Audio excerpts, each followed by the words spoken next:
it is. You already know what it is. You already know what it is. You already know what it is. Live, uncut, unedited. Tell the truth and and shame shame the the devil. devil. I love being black. All right, people, come on in. This is live, uncut, unedited. This is where we tell the truth and shame the devil. There was a meeting today in South Shore with the Rebcom group. We call them the communist group over there on 1857 East 71st Street. And just come on in, people.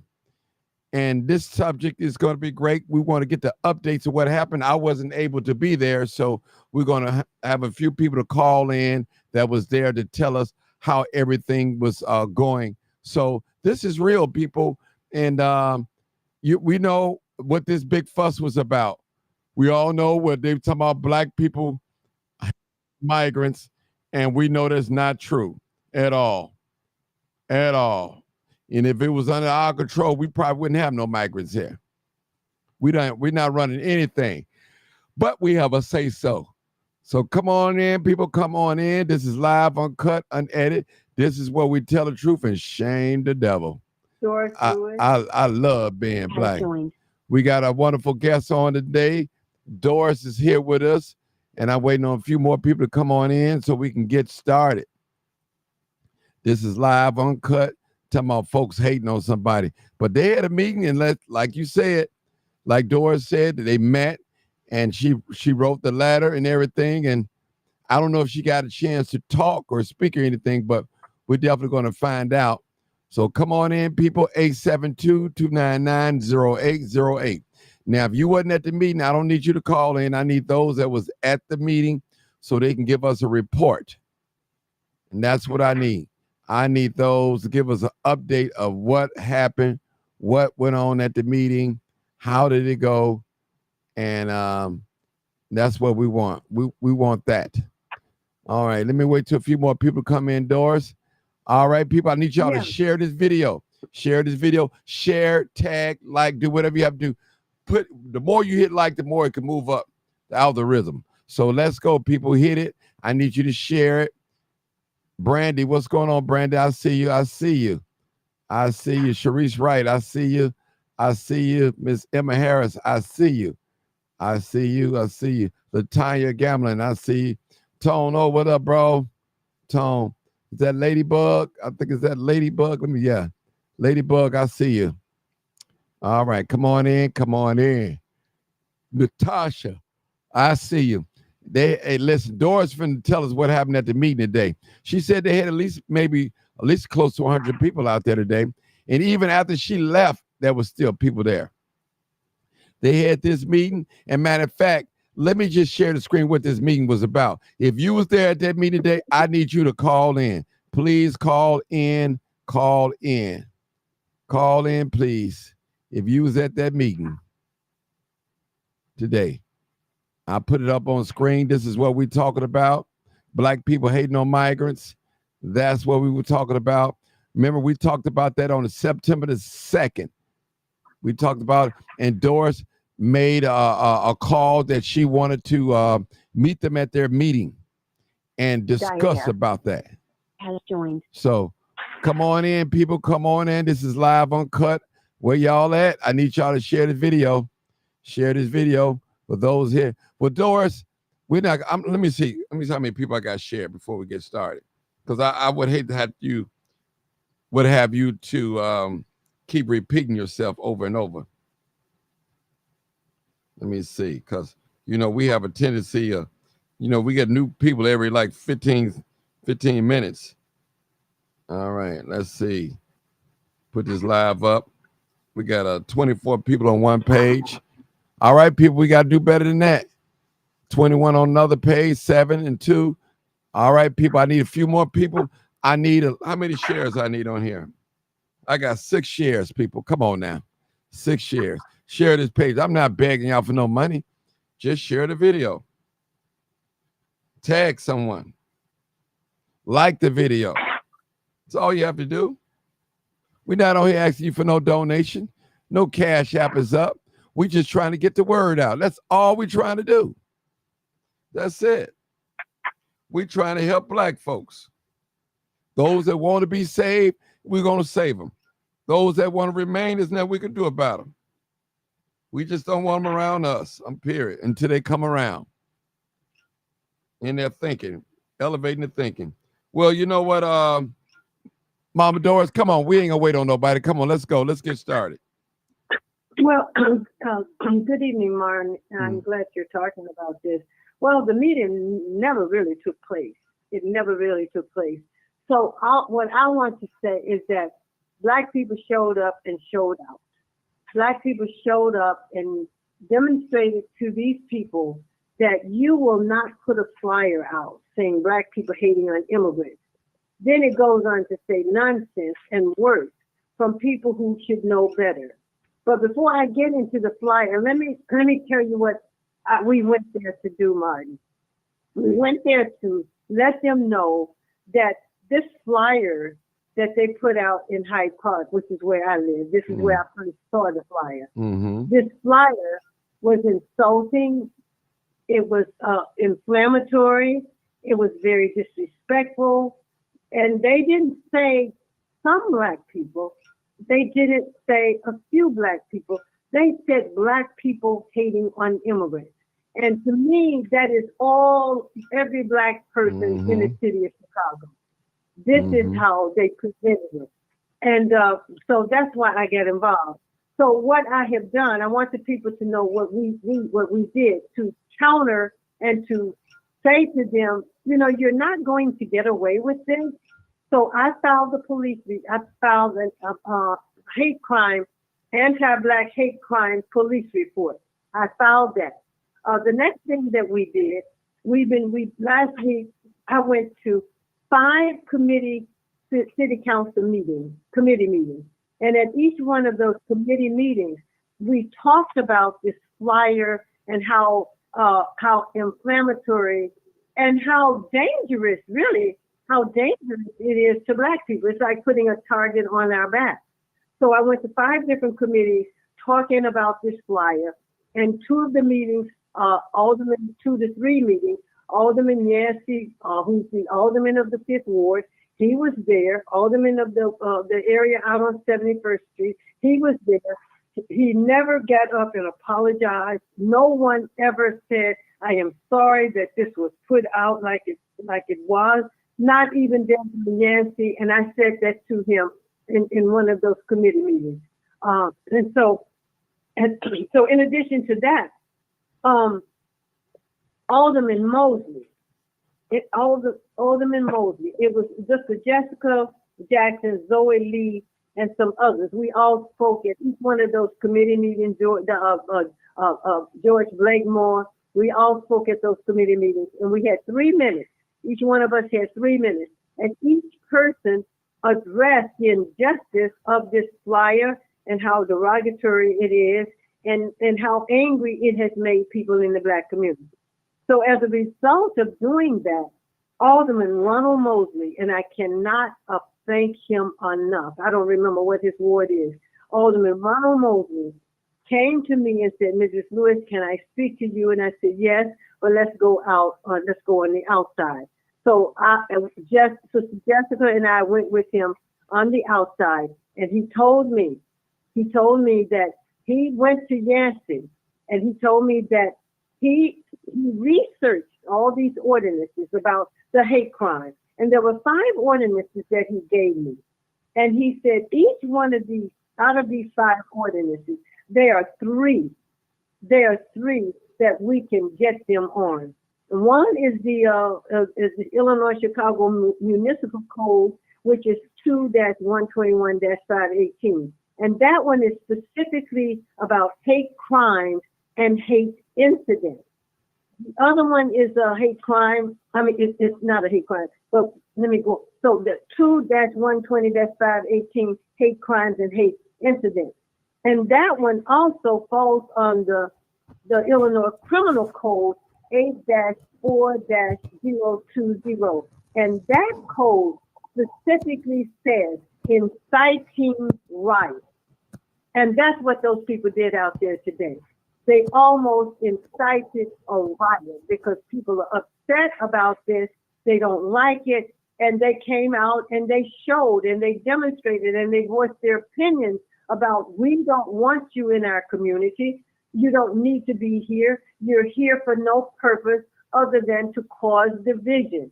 And that was the narrative that you heard out there over and over and over again from Black people. So and so the other ordinance is the one about damage to public property, or defacing public property, and another one is about vandalism.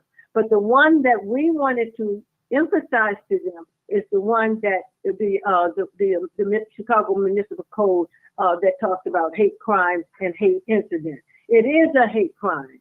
It is a hate crime because, as I said to the city council at one of those meetings, I said to the city council, the people at that particular committee, I said, if you look the wrong way at a person who's of Jewish persuasion, they're hollering anti-Semitism. But here you have this Black people hating on immigrants, and they did not want to treat it as if it's a hate crime. No one ever said, I'm sorry. No one ever said that should not have happened. And so as a result of all that, I said to those people at those meetings, you have absolute disdain for Black people. You could care less. It doesn't matter what happens to us. Nobody seems to care. And I went on to say to them, I've been a part of riots, and they're ugly, they're bloody. It's one of the ugliest things that you could ever want to see. I said, but you all sit down here and you have this air of arrogance. You have this air of arrogance. But I will tell you one thing. When the blood starts flowing down the streets of this city, then the blood is going to be on your hands, because we're not going to sit around and allow our children to be slaughtered, our women to be slaughtered, and you all do anything you want to do. But more importantly, I said to them, it's these policies. Martin, it's these policies that Brandon Johnson is proposing and bringing to that body and asking them to vote on it. It's the policies. And I told you all have created all of this division and all of this anger and all of this disrespect in the Black community based on the fact that you're voting for all of these ordinances that are pushing Black people out of their homes. We're not getting the resources because you spent over $460 million for these people. So these policies of Brandon Johnson, that are policies of the Democratic Party that are hurting us, that's driving all of the anger and the violence that you see that's going on in this city. And all of this violence that is happening, I want my community, Black people, to understand it is not all being committed by us. These immigrants are in here, these gangs are in here, and they are creating a lot of this violence. And the city council and the mayor, they do not want to address it. So it was a meeting that never took place. It never took place because people expressed their outrage, and the meeting was eventually disrupted. But in the final analysis, the message did get out because we had Afro Elite there. And I was removed because I had some brothers with me from the FOI, and they saw it as being a dangerous situation for me. So they asked me, it's really time for us to go. And so I wanted to respect and honor what they were saying. So what I did, I tried to round up all of my people, all of the people that had come out, to support me, especially the women. So I was able to get all of us to get out of that place. And I left. But Sister Jessica, they came back, and what happened was that Afro Elite was there. He was there really to interview us. So after I left, he did interview Sister Jessica.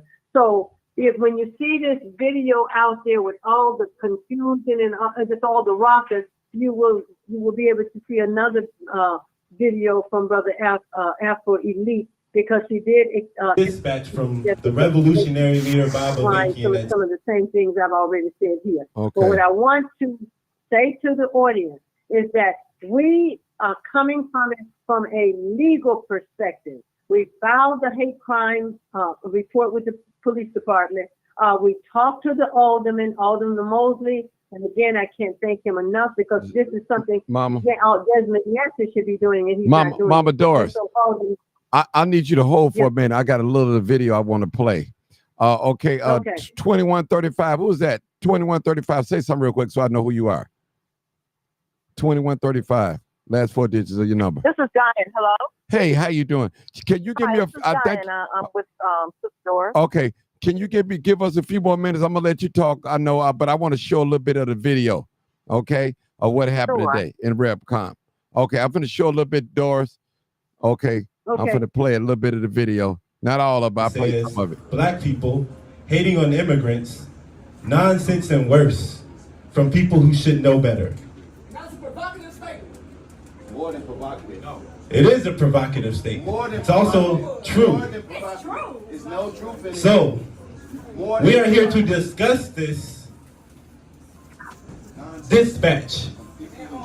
I know they got all black. We are here to have a program, and afterwards we'll open up a discussion where people here will be able to speak, agree or disagree.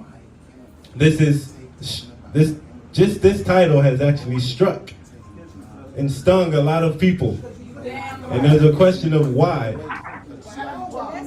People feel very passionate about this question. And it's a necessary and important question to get into because it has everything to do with actually emancipating humanity.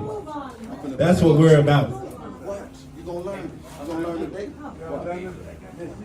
So, just to set some ground rules for people here, there's a bathroom in the back. There's snacks and refreshments along the wall here. Just so people know that. They want it so, y'all want it so Okay. badly for us to Hey, so we another wanna read thing it out is, loud. Are we allowed to read this out loud? while people are up here, well, we'll actually get into this dispatch. We're gonna play the whole thing for everyone here. No, we don't want to hear Bob read it. We want to read it. So, look, just just so I'm clear, while I'm talking, or Raphael is talking, or Carl is talking, look, we're not gonna tolerate disruptions, okay? And we're gonna be respectful of each other's time here, okay? Because what we're here to do is actually get into this dispatch, actually discuss the content of it, and go beyond just people narrowly looking at the title. Okay, this has been controversial in Chicago, and we have been in places like Hyde Park. We've been around here in South Shore, and we've been in other places. Hey, and we've been in other places around this city. Listen, let me finish talking. Okay, this is the stage. I'm the MC for this discussion. Okay. So, what I'm gonna do now is I'm gonna introduce my comrade right here. Comrade. Slap them boots on the table. His name is Raphael Kadaras. He's a revolutionary communist, a correspondent with the RNL. First off, if you all are struck just by a revolutionary communist, most of us are communists in this room, so deal with the reality. He's a correspondent with the RNL Revolution Nothing Less show. He's a follower of the revolutionary leader Bob Avakian, and he's been fighting against U.S. imperialist wars and murder by police and attacks on immigrants since the early 2000s. He is also known for verbal sparring and taking on MAGA fascists, Democrats, wokesters, and phony socialists. Last year, he and some of us in this room Burnt the American flag up there. burnt the American flag, made international news burning the American flag at the fascist country singer Jason Aldean's concert in Chicago. Well, in Tinley Park. Sensationalizing our flag for that bullshit ass. That's what they do. They sensationalize our flag. We really don't want to hear Thank your you, Leo. resume. We're here for this. We are here don't for wanna this. hear your We are resume. we are the We don't care RevCom about your Corps resume. for the emancipation of humanity. Hey,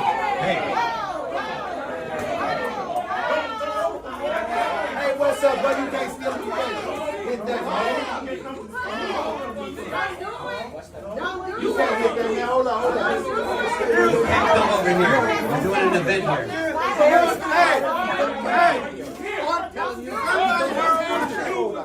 You ask a question, but you don't want to hear the answer.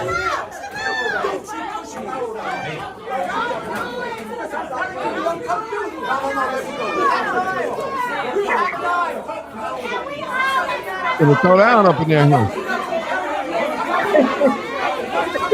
Hey, mic check. Mic check. Mic check. Mic check. Everyone, gain their composure and grab a seat. All right, if you're actually here to get into these dictators, that's what we're gonna do. I got the picture children in there. Yeah. Oh, man, yeah. He puts them all up now. Lord forgive me, but Lord forgive me. I shouldn't be laughing. But I got to tell you, it's shame to death. Yeah.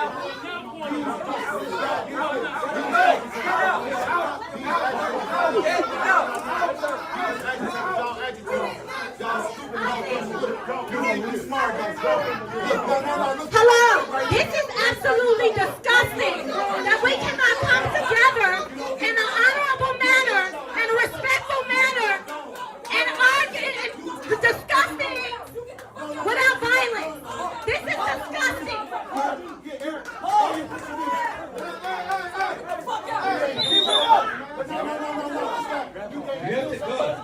Go. Get out. Get out.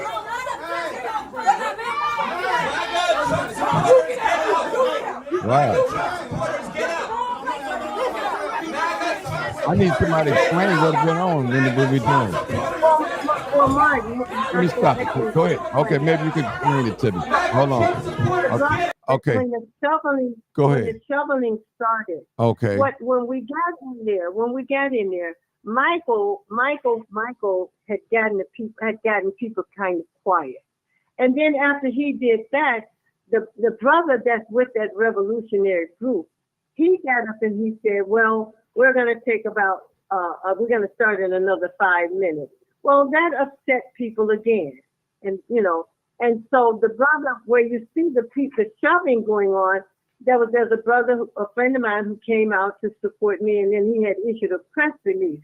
When the brother said that he was going to take 5 minutes, he was on his way to try to talk to the brother, to tell the brother that since people are antsy and people are a little upset, why don't you go ahead and just let them have about 15 or 20 minutes to talk? That's what he was trying to get up to the brother to do. And then you had the woman and then another brother that's with that revolutionary group that tried to stop him. And then I think some pushing went on, and that's how that domino effect of people falling took place. But he was going up there to say to the brother, don't prolong it anymore because people are already upset. It took a while before we could get in, and there were a lot of scuffles on the outside because people are just upset about these people being in our community and talking about Black people hating on immigrants. So that's how that scuffling started. That's how that got started. Okay. Hold it for a minute, Doris. Let me see what the other lady that she said she was there too as well. 2135. Yeah. Talk to me. 2135. Go ahead, caller. Hello. Hi, can you hear me? Loud and clear. I was just turning down my volume. Yeah, turn it all the way down. Good. Okay. I wanted to turn off my speaker. Yeah, turn it off. My volume down. Thank you. Thank you. No interference. Thank you. Is that okay? Yes, great. better. Yeah. Yes, So what I was happened? There. Yeah. And well, from the onset, it was clear, and I just wanted to, before I got there, I did my own intel to research this group. They call themselves RevCon. This, their leader is Bob Avarian or something like that. But anyway, he's a communist. And I think that is so dangerous. And to me, what it appeared to be is that this is an organization that have planted themselves in a black neighborhood on 71st and Jeffrey. Now, this man, Bob, and I Googled all this information, is readily available. He's a millionaire. He's worth like $1.2 million. He's written books and articles. He has his own manifesto. His idea is to usurp the U.S. Constitution and replace it with a socialist constitution. This is his writing, not my own writing, but his was on the internet.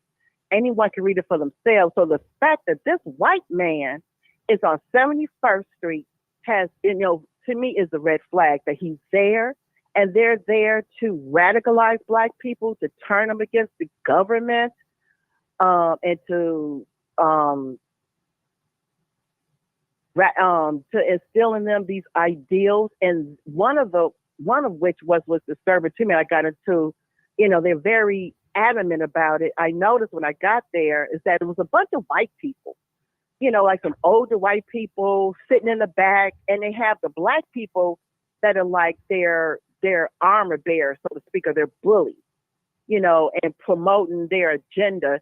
And they tried to get into a back and forth with me about the great migration, that we all know the history is black American descendants of the enslaved in America, the whole historical context of that, and that being something. My father came up here, the second wave of the Great Migration. They tried to say that that's what I call it illegal aliens. That's the federal term to describe these migrants. That's what they did, is migrate over here as if they're whatever's going on in their country could compare to what we were subject to here in America.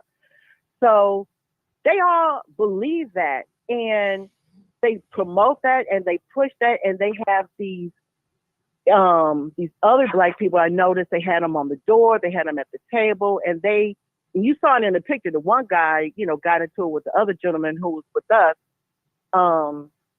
They're like their foot soldiers. So it's like he's, these white communist, socialist, Marxists. And in my opinion, we see this type of mindset in our government, down in City Hall, where they espouse these ideals. We have to take care of these people. The United States is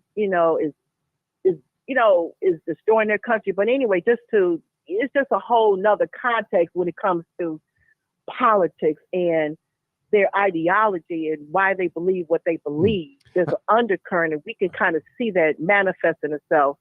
Okay. So we went there with good intention. They wanted to start. We went there, we sat down. They wanted to start by having a program, and they were kind of condescending, telling us that these are our rules, and we're going to show this video. And then after we sat there and kind of put up with that, then they proceeded to say, well, we're going to wait another 5 minutes. And, we didn't come there for that. And so at that point, we let it be known. We didn't come here to be indoctrinated. We didn't come here. We're not at church. We came here with a mission. The mission was accomplished to let you people know you will not disrespect Black Americans in their own city. You're not going to espouse no white man's ideology or communism, and utilize the historical harm, the racism that Black people suffered, and the trigger words used of white supremacy and white racism could be triggers words for Black people, and put them out on the forefront when they want to burn the flag. Because there has been some documentation I pulled. It was something that the New York Post posted with the same group. They burned the the United States flag, and they had Black people doing that. So we know that Black people, they always put Black people out front. So they're the ones that are in harm's way. So you got the white communists egging these Black people on to be out in front in harm's way, promoting their agenda. So we know what happens when Black people out front. Who's the first one to get shot when the police show up? Black people. So they're putting Black people in harm, utilizing and triggering them to go along with that, telling them white supremacists. But they themselves, they're the white supremacists. That Bob person, he's an immigrant from Armenia. He's a millionaire. Why is he on 71st Street? They're trying to radicalize and create an army. Okay. So I have a question. That's, I have a question. My experience. Yeah, thank you. How did you, you're a friend of Doris? Yes. Okay. Did Jonathan Jackson, Danny Davis, Robert Kelly, anyone in politics show up? Or why they being quiet about it? Somebody help me out. No, they didn't. Absolutely not. No. Yancey was supposed to show up, but he didn't show up. Alderman Yancey was supposed to, at least I was told, his office said that he's going to show up, but he didn't. But it's my understanding too, Martin, that this is the same group that was out there a few years ago who came out and wanted to attack and defame Minister Farrakhan's name. Yeah, that's true. And they run out of the community. So it's my understanding that it's that same group.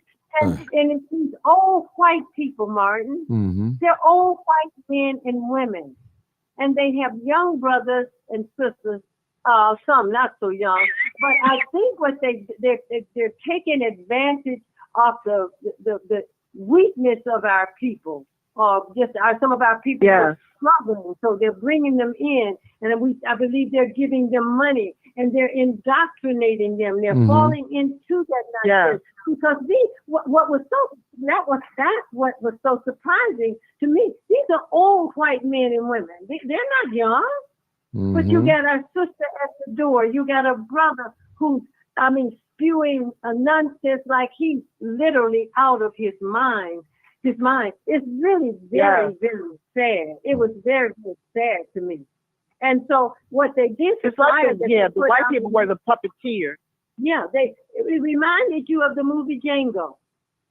That's what it reminded me of. That's how the black people were behaving. And it's very, very sad that they were, they take advantage of the misfortunes of our people who are not maybe succeeding that well in life.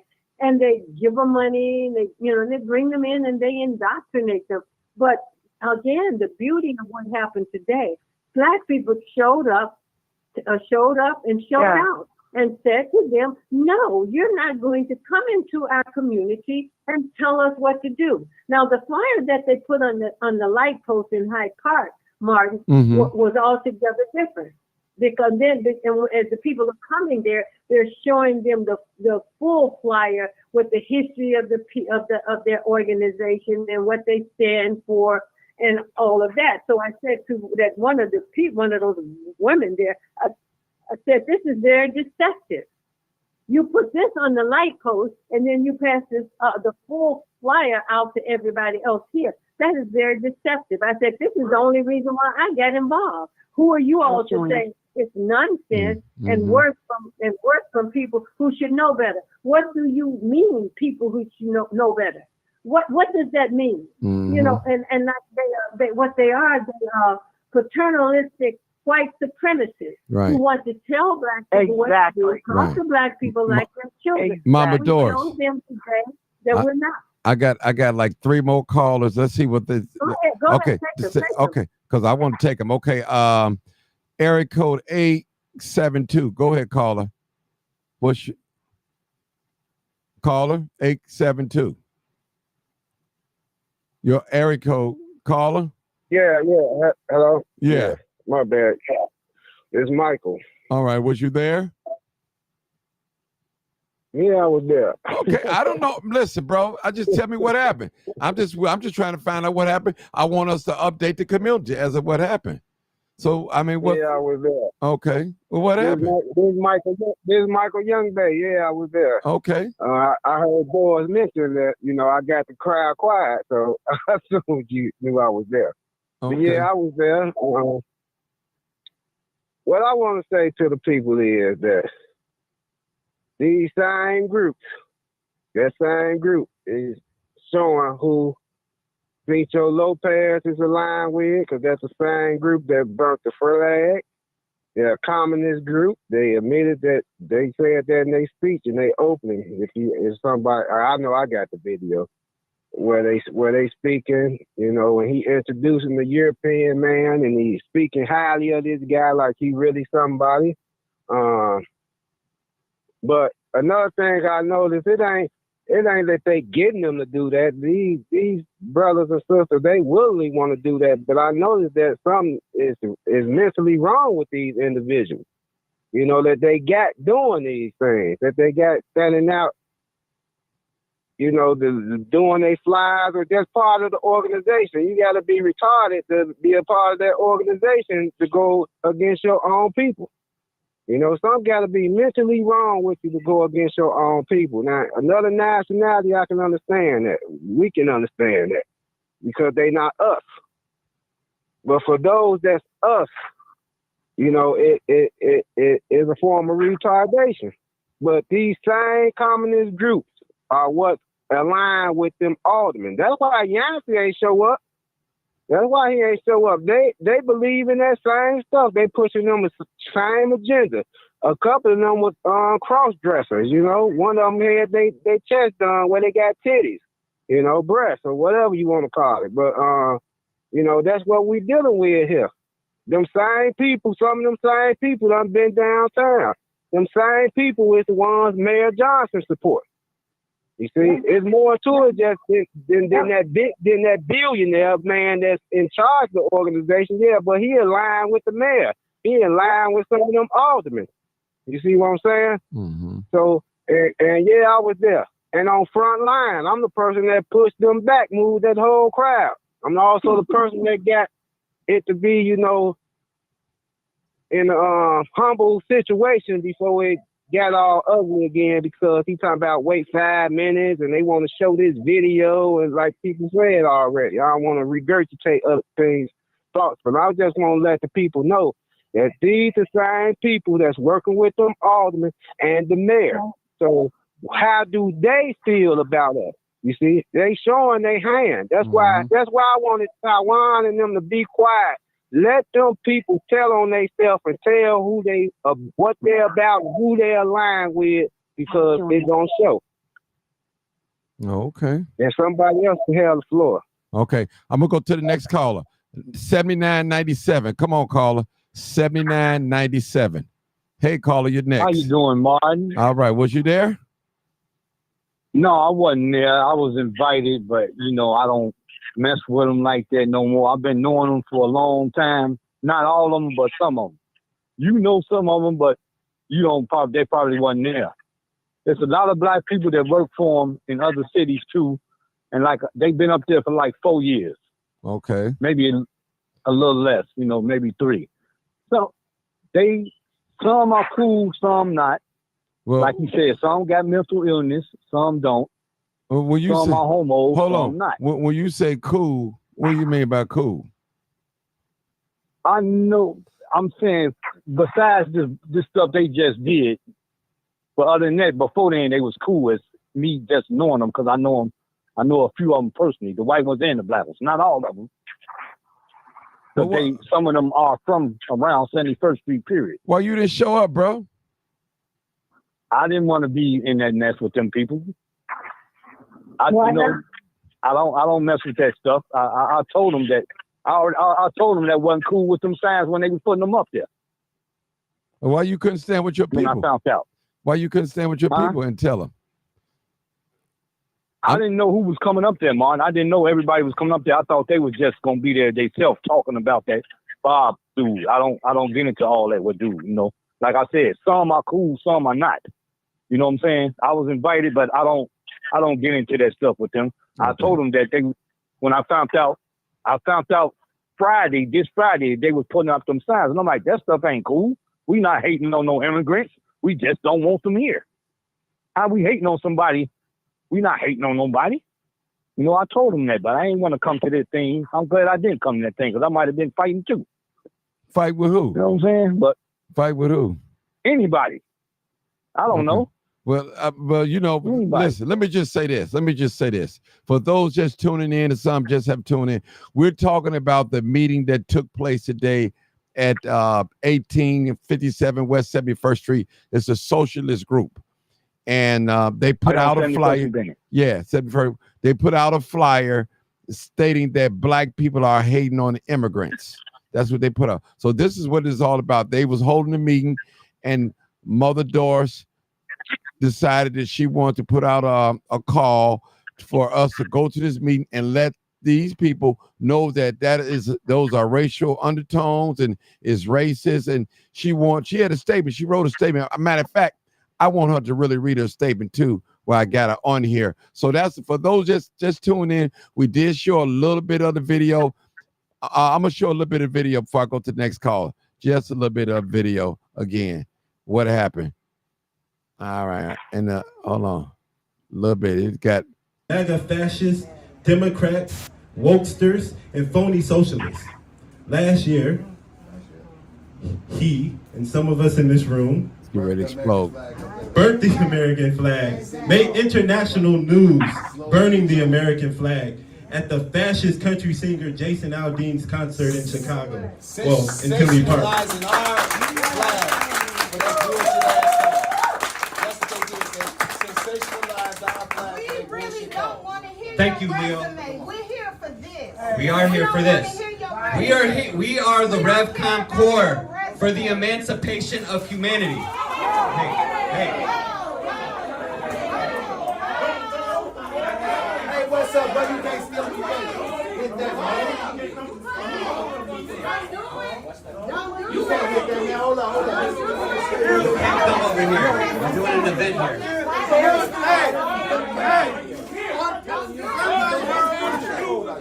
You ask a question, but you don't want to hear the answer.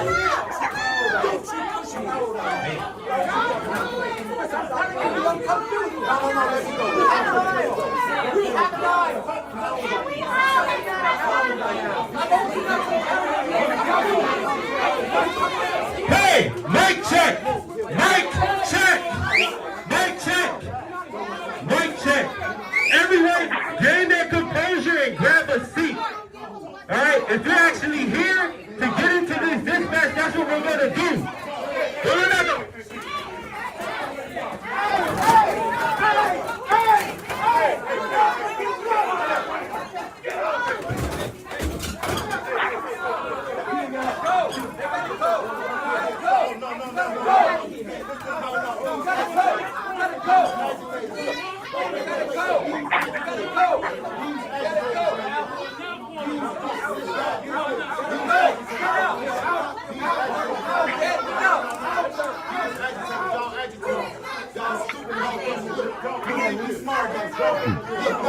Hello, this is absolutely disgusting that we cannot come together in an honorable manner and a respectful manner and argue and discuss things without violence. This is disgusting.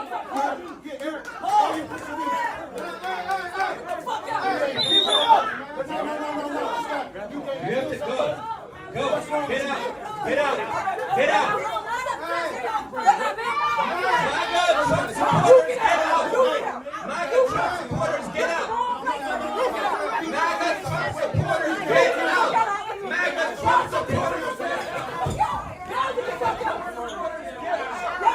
MAGA Trump supporters, get out. MAGA Trump supporters, get out. MAGA Trump supporters, get out. MAGA Trump supporters, get out. MAGA Trump supporters, get out. MAGA Trump supporters, get out. MAGA Trump supporters, get out. MAGA Trump supporters, get out. MAGA Trump supporters, get out. MAGA Trump supporters, get out. MAGA Trump supporters, get out. MAGA Trump supporters, get out. All of you. You gotta go. All the disruptors gotta go. All the disruptors gotta go. This is our space. You are not welcome. You are asked to leave now. This is our space. You are not welcome. You are asked to leave now. Leave. This is our organizing center. You gotta go now. You're not welcome. We did not initiate any violence among the people. That's not what we do. You gotta go. Our organizing We was trying to have a principal discussion. That's it. It's over. You know, and that right there was beyond what we were all about. You guys have to go. Nobody wants to discuss. Nobody wants to talk. You gotta go. You guys gotta go. All right, that was it. Okay. Wow, there was a lot going on. That was a lot going on there. So for those that just tune in, you see what we were talking about. The socialist group, and I want to say this publicly. A lot of them RevCon guys are homeless people. They take them, help them out, and feed them, and they indoctrinate them with their teaching. So a lot of them was previous homeless people. So I know for a fact that. So it's amazing. Okay, Marcus, 0152. Go ahead, Mr. Marcus. Well, Martin, I wasn't there. You wasn't there? I worked for the Chicago Crusaders. Oh. And they bogusly send me on a different assignment. I have to go. I was on my way there, but they sent me. They thought the taste was more important, I guess. But I saw the video, and wow, my question to Mother Doris, if I'm pronouncing her name right, what's next? What's behind this? What's next behind this? And are you all planning on reaching out to Jonathan Jackson's office as well as the alderman and what? You know what? Jonathan Jackson and most of just about all of our politicians are aligned with this communist ideology. The Chicago Teachers Union, Triska, the Democratic Party. This is something the Democratic Party is pushing. And I don't care whether they're a communist or whatever. White people always stay on code. As Michael just said, these are some of the same people that are aligned with those city council members down there. But the beauty of what happened today is that Black people showed up and showed out and said to white people, oh, white people, you will not tell us what to do. We will not allow you to stay in our community. So the next step for us is to push Desmond Yancey and that city council to get those people off 71st Street and to remove these people out of our community. We got to put the pressure on our politicians. They are the ones who are contributing to what is happening to us. We are a target. We're in danger. This is a very dangerous situation. So, and also I want to shout out, and I want people to call Alderman Ronald Mosley's office yesterday, because that was a big move. I've been going to. If you mind me telling you, you want to know what ward he's in? I'm in the 21st ward. Ronnie Mosley is in the 21st ward. Okay, I live and in so the ward. For Alderman Mosley to come out and reach out to us, and he pointed out specifically that is a hate crime. So what he's going to do, he's going to be contacting the Chicago Police Department and the Department of Commission on Human Rights. So we're going to push him, and also demand of Desmond Yancey to get involved. This is Desmond Yancey's ward. This is not Ronald Mosley's ward, but he took up this issue. And so we have to call him and thank him, because we're always saying that our politicians don't do anything, which they don't. But for this young brother to step up and say, you know what, that is a hate crime, and this is what I'm going to do as a city council representative. So that is our next step. We want him removed from 71st Street. And if there are some legal actions that they can take against him, if there are some criminal actions that they can take against him, this is what we want to do. Because what they did today, they incited a riot by putting out a flyer saying Black people hating on immigrants. And our position was that you will not come into the community and tell us what to do. You will not compare. Let's get it clear. They want to compare. And you hear Sharpton, you hear some of our top entertainers and our top politicians talking about these people. They're going through the same things we went through. That is a lie. First of all, these Yep. people are not descendants of enslaved Enslaved Africans. people. Their parents have not gone through chattel slavery, Reconstruction, Jim Crow. These people got in a car someplace and hijacked their way to America based on the policies of the Democratic Party under Joe Biden.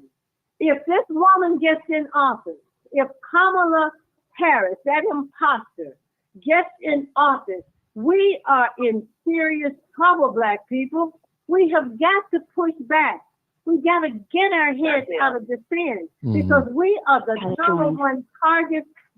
We're already number 4 in terms of being at the bottom. We can't get any lower. So we have to fight back, and we have to do it for our children. I'm doing this for the children because I don't see a future for young black boys and girls, Amar. I don't see it because these immigrants are coming in here to replace us, and they are replacing us. I talked to a brother the other day over here in Hyde Park. They have taken over the DoorDash and the Grubhub delivery, food delivery. We're in bad shape. We're in bad shape. Mama And we Doris. must fight back. We can't sit around and continue to do what I think we got another caller, Chantel. I think this Chantel. Chantel. Yeah, okay. Hi, This is Chantel. Come on, Chantel. Hi, So Chantel. what happened today? It was basically a shit show. Them people up there, black people, Right. they do not respect what we stand for. They think that we are hating on immigrants. They said we fighting over crumbs when these folks is getting $9,000 a month in cash and $4,000 a month food stamps. When you got women out here that has 6 and 7 children, and the main thing we say about our women is we having kids just to stay on welfare and this and that. It's a bunch of mess who have come, taken everything and all of our resources, and everybody should be mad. Everybody. We have different organizations out there arguing over what causes they fighting for, and this and that. If black people, we have to get our stuff together because our back is against the wall right now, and we are at war. If you don't see it or not, we are at war. It's a major attack on our people. We have to open our eyes to what's really going on. And you was there today, right? I was there. I didn't see the fight. It was a fight that broke out. You know, a misunderstanding or whatever. But yes, I was there. And like I told the people at the rest, because my sister even wanted to go with the house. My sister, the point that they're making is basically a hate crime. It's basically a hate crime on our people. It's an attack. It's a blatant attack. They're sorry for what they did. They are unapologetic about what they did. Okay. You know. Hold it, Ms. Brooks. I'm going to play. This is what it's all about. This is one of their members. I believe is Grant. He's one of their members, devout members. And this is what he had to say. Now, listen, people, it's like 4 minutes long, so don't get upset and start cussing now. But all right, let me play it. Revolution, number 73. Black people hating on immigrants. Nonsense and worse from people who should know better. One of the most maddening and heartbreaking things these days is to hear black people who have suffered so terribly under this system hating on immigrants, talking about how immigrants are supposedly taking jobs and resources that should go to black people and ruining neighborhoods where black people have lived for generations. When I hear this, I can't help thinking about what happened when the mass migration of black people from the South took place beginning after World War I, a century ago. Coming into the cities in the North, black people were repeatedly and viciously attacked by racist white mobs, claiming that black people were taking jobs from white people, that black people were ruining the cities, and just refusing to stay in their place. Sound familiar? The same thing happened after World War II in the 1950s and 1960s, when black people were moving into segregated all-white neighborhoods or going to previously all-white schools, and they were often viciously, violently attacked by racist white mobs. Even as, on the other hand, many white people were actively taking part in the fight against segregation, discrimination, and racist oppression overall. And today, especially with the Trumpite MAGA fascists, we see open, aggressive racism against black people and against immigrants from what Trump has called shithole countries. And you know what that means. You know he doesn't mean Norway. So I have a question for any black people today who are caught up in this hating on immigrants. Do you really want to be like the rabid white racists? Or do you want to put an end to this madness that you and the immigrants are being put through? It is this system that has put black people through hell for centuries and is still putting black people through hell. And it is this system of capitalism, imperialism, that is putting masses of immigrants through hell, making life unlivable for tens of millions throughout the world, forcing them to leave their homes and homelands in a desperate search for a decent life, and then be exploited and discriminated against if they make it to the country most responsible for their miserable situation. This country, the imperialist USA. Instead of being played to hate on and fight against each other, all the people who are oppressed, exploited, misused, abused, tormented, and terrorized under this system, and all people who really care about justice, need to unite to rise up against and put an end to this system that is the cause of all this madness, injustice, and atrocity. We are living in a time when it is possible to carry out a revolution that can put an end to this system and bring into being a radically different and much better system where the fundamental needs and the highest aspirations of people for an emancipating, uplifting way to live can become a reality. All the outrage that people feel and all the hope and striving for a better way needs to be dedicated to and focused on working to bring about that emancipating revolution. All right. Vivek. All right, people. All right, Jessica, she's online. Come on, Jessica. Talk to us. Jessica. I was there today. Hello? Yeah, go ahead. You live uncut. Go ahead. Okay. I was there today, and, well, I don't know. Clearly, this is something different than the traditional Democratic Party. It looks like since 2020, something different has been ushered in under the Democratic Party. Mm-hmm. And this is what we saw today. Especially if you want to go with the mindset that some of City Hall is of the same mindset. And I could agree with that maybe to a certain extent. But if anything, this proved today why we do need to vote Republican.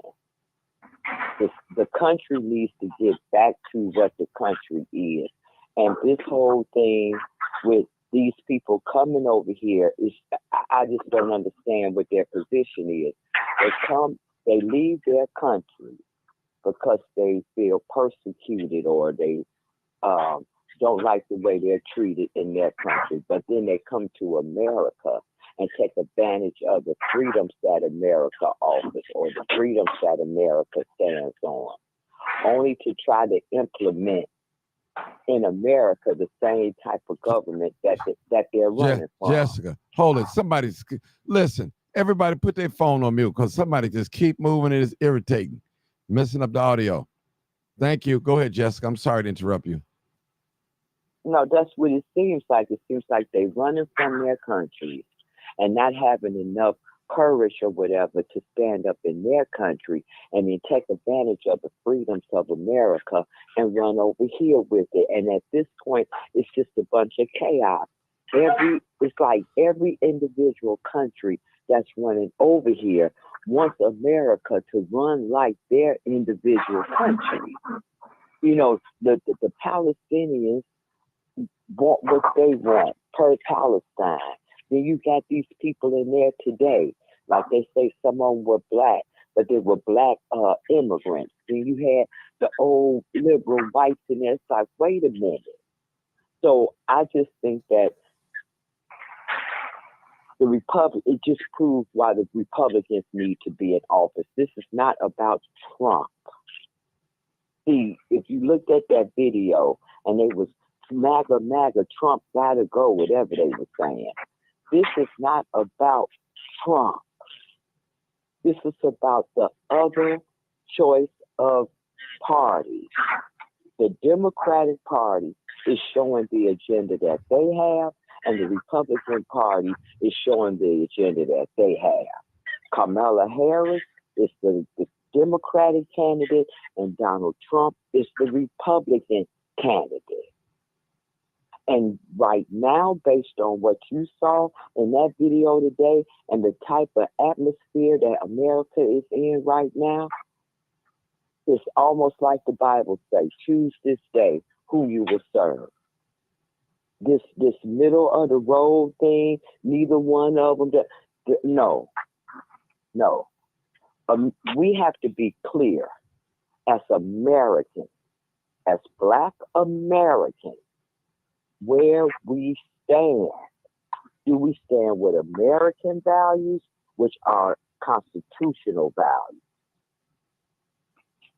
Or are you going to be caught up in a party that's swinging all different type of ways, whose ultimate goal is not to better America? I don't know what that goal is now, but it's not to better America.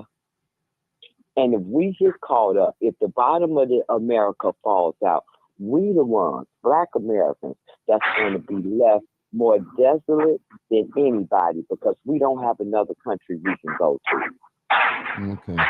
All right. Hold it right there. I want Sister Doris to address something real quick. Whoever, somebody's making noise in the background, I'm going to ask you guys to put your phone on mute. You still can listen, or I'm going to have to mute you out, boot you out. Sister Doris, someone made in the comments said that Sister Doris is exciting a riot. I want Sister Doris to address that. That is a completely lost person. That is a person who has no sense of history. That is a person who does not identify with the Black struggle in America any whatsoever. That is a very sick and totally uninformed individual. That's all I got to say. Okay. A total lie. The total lie. I was out there. Mama Doris just, see, that's what they want us to be timid and brisk when we come to these type of functions. This is not no laugh around and patty cake and bring a bake sale and bring dinner rolls and buns and shit. This is our life. This is our children. Yes, we all went to go to rally, and we didn't expect it to go that way, but it is what it is. What's happening with this revolution, Cub Martin, is look beyond the fine print. They know what they're doing. They put that flyer out there. Now I could be wrong. I'm not justifying why they put it out there. But they're praying, they're looking for an opportunity in the midst of chaos. They put that flyer out there. That flyer did exactly what they wanted it to do, which was to draw people into their domain, which they thought that black people were stupid enough to come in there and listen to their bull crap, which they found out today that black people wasn't by that videotape. I wish I had have been there, but unfortunately, I have to go with a crusade to send me because they pay me. But if it was on my own personal time, I would have been there taking pictures. I would have been all up on Grantham taking pictures, and they know that. We've seen them out there doing a Laquan McDonald protest. If anybody is inciting a riot, and if any black person get on here and say, Mama Doris is inciting a riot, Revolution Club is known for inciting riots. Let's keep it real and shame the devil. Now we need to. You're absolutely right. You are absolutely right. And what I want our people to understand, this is our country. We migrated from the South in the United States to the North. Mm-hmm. We didn't migrate to Venezuela. We didn't go to Mexico. We didn't go to Colombia. They came from another country. That's one of the big differences. And wherever there is injustice against my people, you can call it inciting a riot. You can call it whatever the hell you want to call it, because I'm going to be standing with my people. I'm going to bring attention to what is happening to my people, which is what we have done. Yeah, you're right. They did not expect this mentality of black people, intelligent black people, courageous black people. They did not expect that. They expected some passive black people to come in there and buy that BS that they're pushing. Well, you made a big mistake today. A big mistake. I think now it's real important for us to just as many people as we had out there today. That many people need to be in City Hall, and to help push this to the next level. The good thing about it today was that we had a lot of men there. If we would not have had the men there, I don't know what would have happened.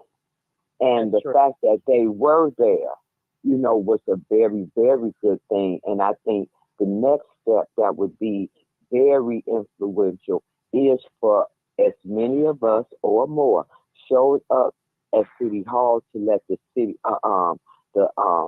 aldermen, City Hall know that we are serious about that hate crime bill, that we're serious about getting those signs down, that we're serious about making them evict out of that building where they hold that meeting at, because just like those flyers was hung over in Hyde Park where Doris lived, their meeting place is walking distance from where I live. And I don't like the fact that they're over here doing this. Not at all. So we need some men to be down at City Hall to help push this even further, to make those aldermen, get them from over there, to make Yancey, get them from over there. To make get those signs down where they got meetings all during the week. You can Google city council meetings, and they'll come up. The meetings that they have, the committee meetings that they have every day, which those meetings, if you come to those, you are assured to be able to have your speaking time. If you come on city council meeting days where, sometimes they play tricks to have a lot of people there, that's when they pull your name by a lottery. So it's possible that you won't get to speak if you come on city council day. But if you come during the week at the committee meeting, for sure you'll get to speak. So Google City Council tomorrow. It's the meeting at 10. It's another one at 10:30, and it's one at 1 o'clock. So that's 3 minutes apiece, 3 minutes. So that's a total of 9 minutes that you get to talk about whatever it is that you want to talk about. And we can use that time to make the impact of the importance and the demand that they get those signs down and get those people evicted from over there at that spot. and men, you know, have a different level of force than women do, you know, and that got exemplified today. It was very good that the men were there. That's all I could say about that. And, yeah, I agree with that. you know, Yeah, I agree with that totally, because I think so often we see, like, you know, Black women taking the lead, but I think the men showed up and they were supportive, and we were such a large group. Had it not been the size group that it was today, had the men not been there, probably would have been a different outcome, because there was a lot of them. But we made a point, we took a stand, and we made a point, and the message was sent. And whatever they try to do, they won't do that again. No, they won't. I want to personally, not to cut you off, to thank those Black men that stood out there. Thank y'all so much, and we need more of y'all out there, because we can't move on these streets like we need to move. And Angelique Moore, and that's the one on your live right now, Martin. She asked, "Where's this energy every day, baby?" We out here all the time, every day, at every city council meeting, at every police board meeting. I am a mother who lost my kids to police brutality, and I do not take none of this lightly at all. Period and point blank. We've been fighting. I've been on this ground fighting for 11 years. 11 years. So if you want to know or where to come to, if you want to get out here and voice your opinion or whatever, come on out here. Yes, I'm loud. Yes, I'm hollering, because this is something every Black person should be mad about. You should be upset. Every Black person should be upset about what's going on in a route that we going as a people. I want to also echo the fact that it was just a beautiful, beautiful sight to see all those Black men out there, and we were all on code. We were all on code. I felt protected. I felt safe. I felt secure. I felt good to see all those Black men out there to send a message to these people. We're not taking this stuff. And as Chantel said, we are in a war. Martin, where this flyer was put up in Hyde Park, these boule educated Negroes over here never thought that we would have across the street from our condo almost 1,000 people who are being clothed, fed, and their rent being paid. They don't even make their beds. They have housekeepers. Their children can play in the lot of that hotel and ride their bikes safely. The police is over there. They have everything that we don't have. These people have come from another country, and that body down there, that mayor, that city council down there, are voting for millions and millions of dollars to take care of them, our tax dollars. We don't have a choice but to get involved. This is a war, and we better start treating it like a war. And if you put that woman in, if you put the Democratic Party back in office, we are going to be doomed. You think we gotta fight, because she's going to flush those that border down there, and they're gonna fly in here like a flowing ocean or river. This is real. You don't vote for this Democratic Party. The policies of the Democratic Party are destroying us. Immigration, LGBTQ, and abortion. This is what the Democratic Party is pushing, and every one of them is detrimental to the Black family, Black people. Yeah. Stop paying taxes. Martin, I wanna go ahead, say bro. something quick. Go ahead. It's like a young boy again. Back when they burnt the flag, that's that same group that Lopez stood for. I believe, it's just my belief, that they knew about that flyer. I believe that Yancey, he knew about that organization over in his ward. You have to, if I'm an alderman, I know of the businesses in my ward, the organizations in my ward, etc. They got to come through the alderman. You see? So he's aware of that. So when we was down there at City Hall last week, they knew about this issue. they knew about this issue. They just trying to keep quiet. But what I kept trying to get Taiwan them to calm down for, to let them talk. And if you pay attention to that video that you played by one of their group members or whatever, if you listen to the word and things like that, it's the same thing that all of them are pushing down there. And they get these people, and they not just came for that flag burning. It's been other city council meetings where they come down there, where the aldermen have them come down there.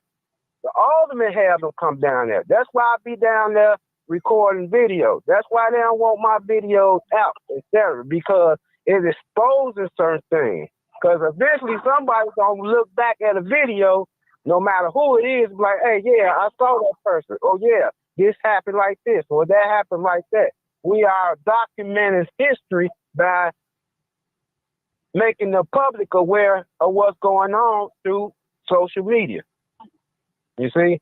So they use social media to harm. We use social media to make our people aware of what's going on.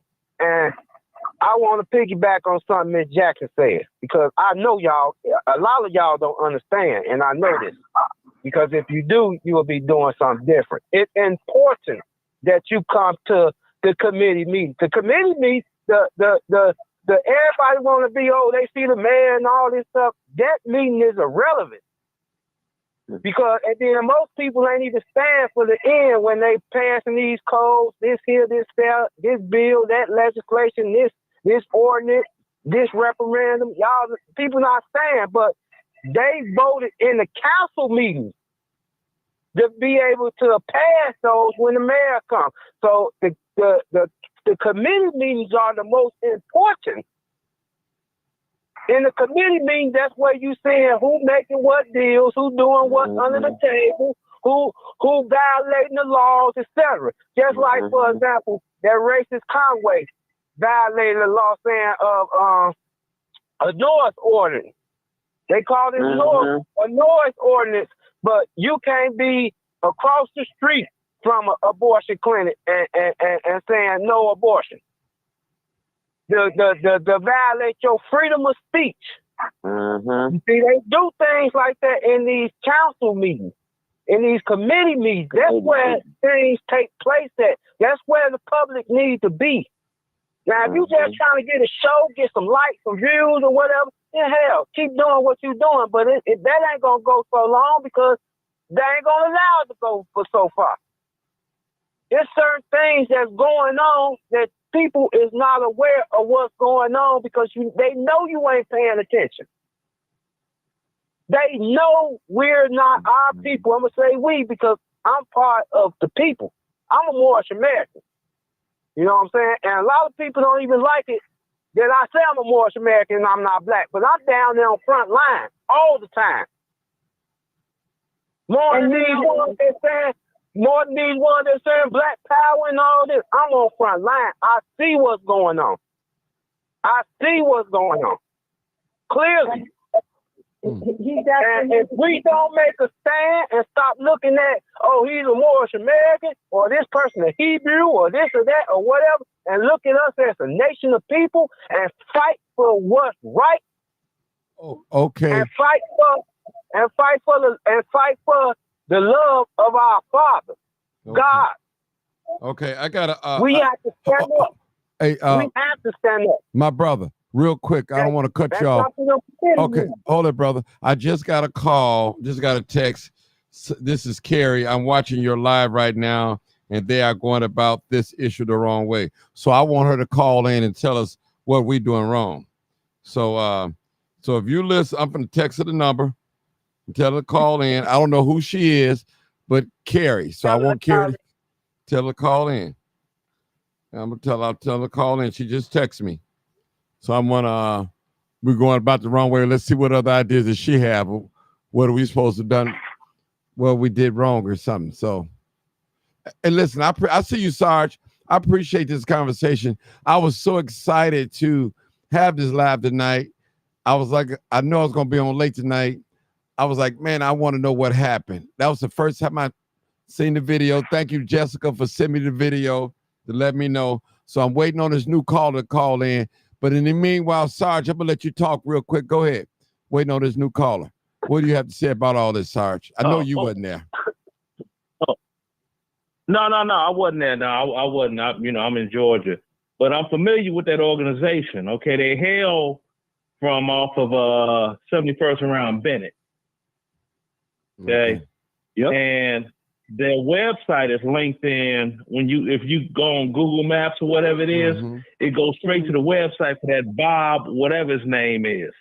Now, if you see everything to do with them is a bunch of white liberals, but if you look at the pictures, it's a doggone bunch of black folk that got on the T-shirts with the black and orange lettering on it that says "Revolution," something or another. Right.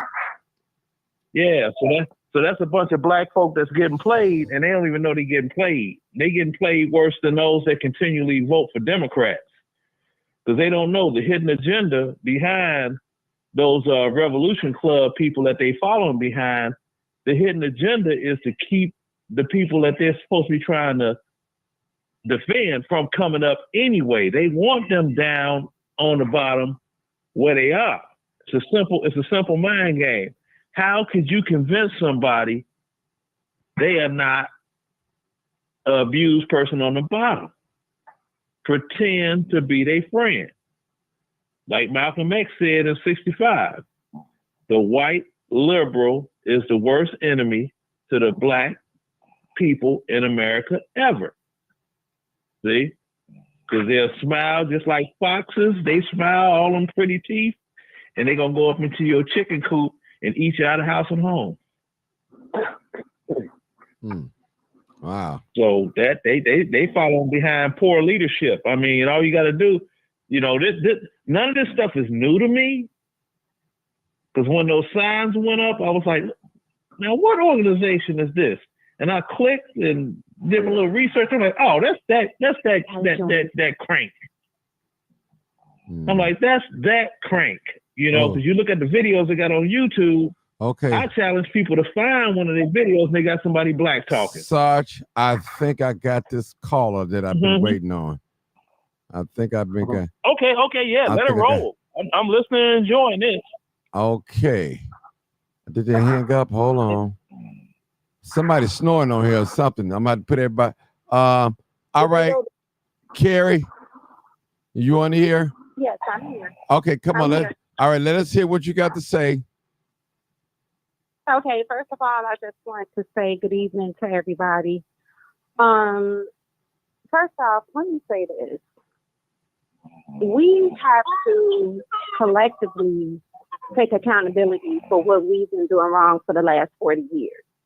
We've been avidly voting. Hold it. Somebody's snoring. Come on, people. I'm about to put everybody on mute. Please don't snore here, please. I'm finding out who this is. Let me listen who this is. I'm going to put everybody on mute. Okay, I'm sorry, sister. I didn't want to throw you off, but it just irritating me. Go ahead, my sister. Go ahead. No, that's fine. That's Go ahead. fine. I understand. No, when our first mistake was when the party started changing, we didn't change who we were voting for. That's the first thing. The second thing is we all have to take accountability for who we've been voting for in terms of let's take the presidential election out of this conversation for a hot second. We all have sat here and voted for the same people who collectively over the years hadn't done anything, but we constantly kept voting them in, or we sat the election out. We didn't vote. Okay? So now we're in a horrible situation.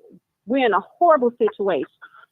I'm sitting, if I do vote, I'll be voting for Jill Stein. I am not voting for Kamala Harris, but I cannot consciously, as a Black woman, sit here and vote for a racist bigot and a party of people who sit up and call us DEI hires. These people have no intention of helping the Black community. They're going to sing and tap dance a little bit for us because they want us to believe that they're going to support us, but they're not. They're just going to be just like the Democratic Party. Okay? What we need to do collectively right now is, for one, we need to take our money out of the U.S. economy. If we stop spending in this economy, that alone will cripple them because we have $1 trillion spending power. That's an economy within ourselves. If we collectively hold our vote, they would have to come to the table with us. We're not giving you a damn thing until you give us what we need. But I'm telling you all right now, if you support Trump, you are leading your people in a burning house. They do not care. I heard the sister say that she's doing this for our children. I appreciate that.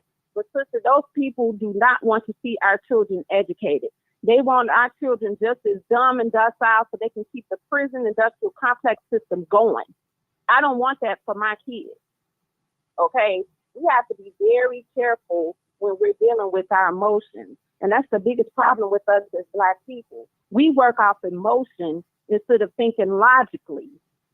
We've been working off emotion for years, and this is why we're in the predicament that we're in now, where we're in an emergency situation right now in terms of the Black community.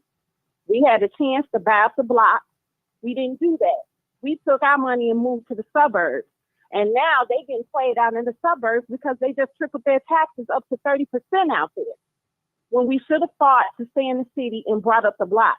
Some of this stuff wouldn't have been happening. So we have to take accountability for what we ourselves been doing wrong. Because I, as a young lady myself, until I got older to realize that to understand political policy. But I myself, as a young lady, used to do it, so I know everybody else is doing it. We vote off the name recognition and how that person looks. And this is why we're here. This is exactly why we're here. Well, my advice to you all is this. Do not vote off of emotion. Okay? You're voting for these people, and they're pretty much telling you how they feel about you while sitting up here tap dancing in your face. And I'm talking about the Republican Party. I am not an avid supporter of the Democratic Party. They will not be getting my vote. And when Brandon Johnson is up for election again, I will be voting his ass up out of there because he needs to go. But we also, while we're sitting up here working off emotions, what we need to be collectively doing right now is finding people who can run up against some of these aldermen in some of our wards who sold us out. They sold us out collectively with the mayor. We sitting up going, yelling, and fussing at these people, and it's going in one ear and out the other. You don't have to tell these people what you're going to do. You have to show them so they can get the message and understand. Stop playing in our fucking faces. Because if we don't do this now, and we let the wrong people get in control of what we feel they need to be control of, we are still going to be last on the totem pole. Okay. Now, that's just the okay. reality of it. Now I heard you talking. Now I really didn't. I mean, you said a lot of things. So you telling us that we should vote for some other party or Green Party, whatever. What is that going to do? I mean, just there is no more parties. It's called using your vote as leverage. Okay. If we use our votes as leverage, we wouldn't be in this situation that we're in now, where you got literally people running over to a party of bigots. They're not going to solve our problems either. That's the issue. Okay, hold it, sir. Hold it. Let me. I got Doris this. still on the line. Hold it. Yeah, she's still on the line. Yeah, she's still. Now listen, ma'am. Now let me just say, there are some things that we can get out of some of these parties if we push. Now, they're not going to just hand us some things. We have to fight for it. The Civil Rights Act wasn't handed to us. The Immigration Act wasn't handed to us. The Fair Housing Act wasn't handed to us. All these things was not handed to us. We had to fight for them. I understand that these Republicans and Democrats are not going to solve all our problems, but we have to play chess, not checkers. We have to work one against the other. But we're doing right now is, I'm sorry, sir. Go ahead. I didn't mean to cut Go you off. ahead. Let me tell you something. This is what we've been doing for the last 40 years. We have been playing checkers with white supremacy, and that's why we keep getting checkmated. No, This no. is exactly why. Hold on, beautiful. I'm telling you Beautiful. right now. Let me hold on. left. Beautiful. One of Beautiful. them. Let me say this.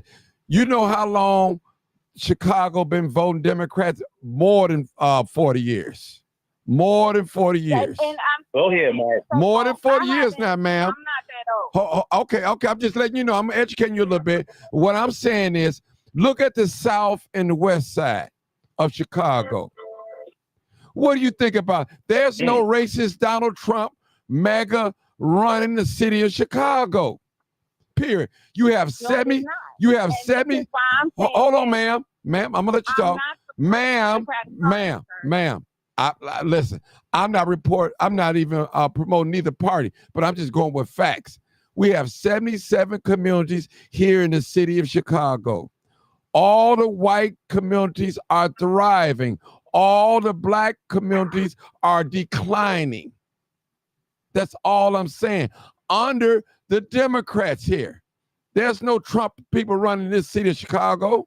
Period. That's all I'm saying. I'm not telling you who you should vote for. You vote for your choice, whatever, you have that right.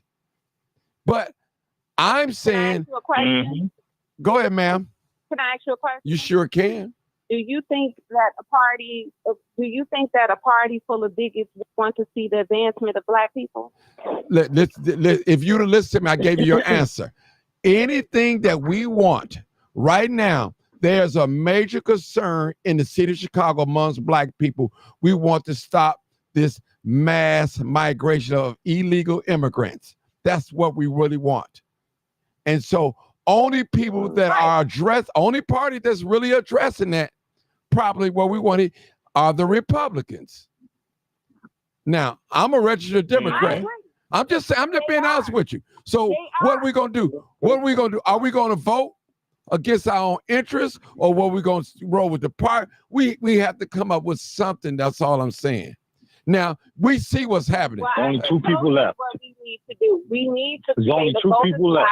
leverage It's our two vote. people. It's two people. It's the Democratic Party. It's the Democratic Party, and it's the Republican Party. Now you do have the smaller parties, but smaller parties gone. It's over. Parties that can get us what we want. You have two choices. So as black people, and this has nothing to do with emotion for me, I'm voting my interest. I'm 61 years old. I've been voting for a very long time. And I have voted Republican before this time because I understand about voting my interest. The Democratic Party represents a lot of things that I do not agree with. I do not agree with same sex. Okay, wait a minute. I didn't interrupt you. No arguing. I vote. We're not arguing. Yeah. I vote interest. I vote interest. The Republican Party does not represent same-sex marriage and all that. They still support the nuclear family. I agree with that. That's my choice. The Republican Party says that they want the borders closed and that they will do mass deportation. I agree with that. The Republican Party says that they do not want to put all this money into war. I agree with that. Now, as it pertains to the specific candidate that's running right now, what I heard come out of Donald Trump's mouth myself with my very good working ears, he said, black people built this country, and it's high time that we start recognizing that.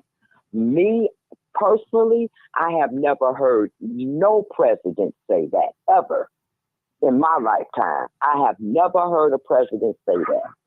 Also, Donald Trump has a platinum plan for Black America, where it's specifically for Black America, not minorities, not diverse communities, not people of color. At this point in the juncture, that's what we need.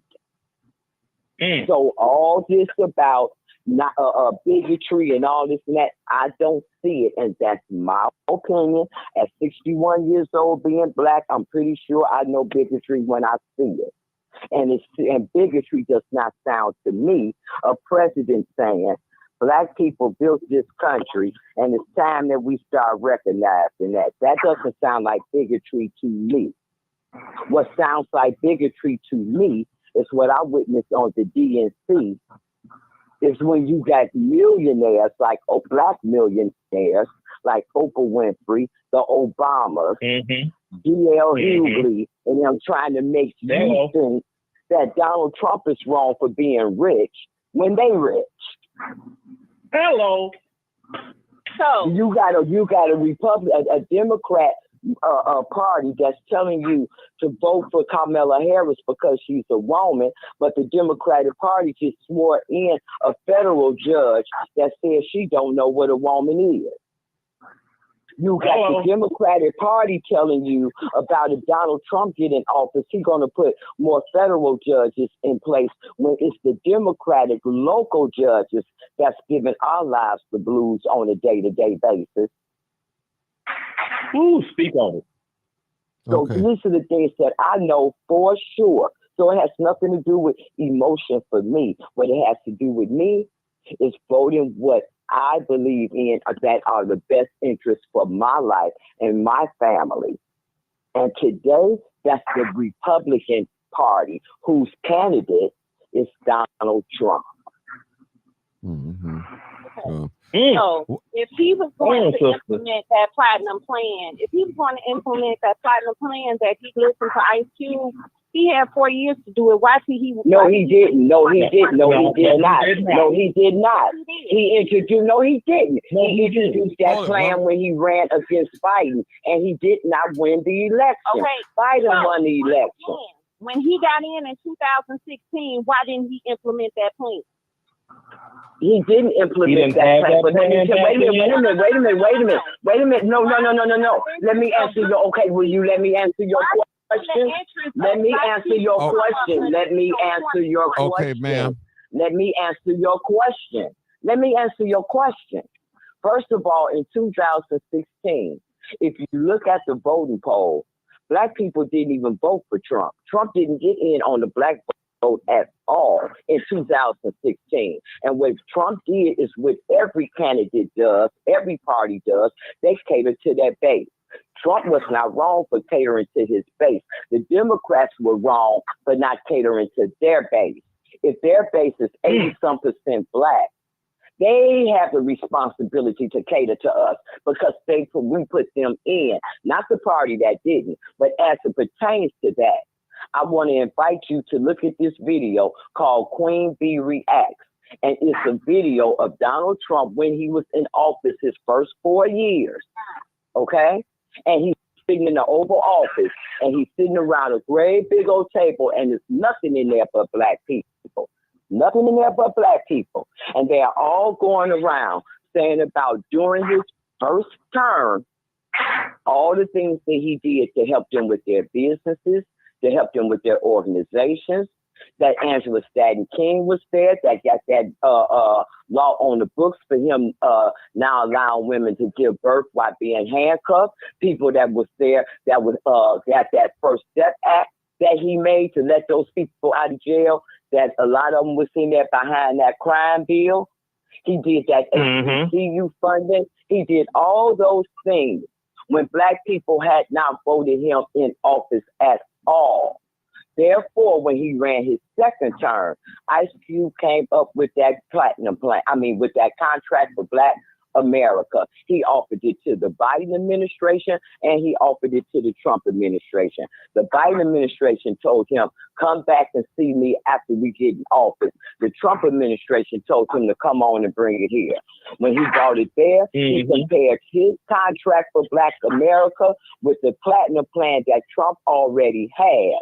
And Q told Trump, everywhere in here where you got the word minority, diverse community, people of color, take that out and put black. Trump said, okay. And then Q told him, put some money on it. And Trump put $500 billion on it. Don't play. That's what happened. And then Trump didn't get in office, and Biden got in office, but he never did agree to meet with Q. Okay. All right. Hold it. Real quick, because I got two callers. They've been holding on waiting. Go ahead. Got to go to my callers. Go ahead. Real quick. Everything that you said is fact. And me and Ms. Jackson talked about that lots of times. All them are facts. The thing is here is people saying he's a racist. And it ain't doing nothing, it's just a rumor. Because ain't nobody said nothing or found no fact or evidence where that man undid or said something racist. It don't stand. Even my own mama done said something. I'm like, well, show that. Because if he done said something racist or did something racist, as much as they don't like him from draining the swamp, that was his main purpose of his first term. You got to get rid of all this bad stuff and make a new pond before you get started with things. So you got to get all the stuff out the swamp. You got to get everything out. The leaves, the trees, the bad animals, etc. And that's what he was doing. Can I say something? Can I say this before I hang up? I'm going to say this. Let me land my plane real quick. So the people need to stop with the rhetoric of him being racist and ain't got no proof. You just saying and regurgitating what the TV is teaching. Okay. No. Go ahead, my dear sister. Hold it. Let my sister go. Go ahead, sister. Go ahead. First off, let me say this. He does have a history of racism because him and his father were sued back in the 70s for discriminating against Black people. But with that being said, this is why listening is important. I never said he himself was racist up until now. I said the party that he represents is racist. And there's a reason why they're behind him. And that's the point that we keep overlooking. There's a reason why they're behind him. They're telling you one thing, but then they have supporters like Richard Bloom, who took the Fearless Fund to court and got these sisters pretty much not being able to loan loans to women that are trying to start up their businesses. These are the people that are supporting him. So of course he's going to tell us what he want to hear. It would be lovely to get our vote. I'm going to say this and then I'm going to hang up.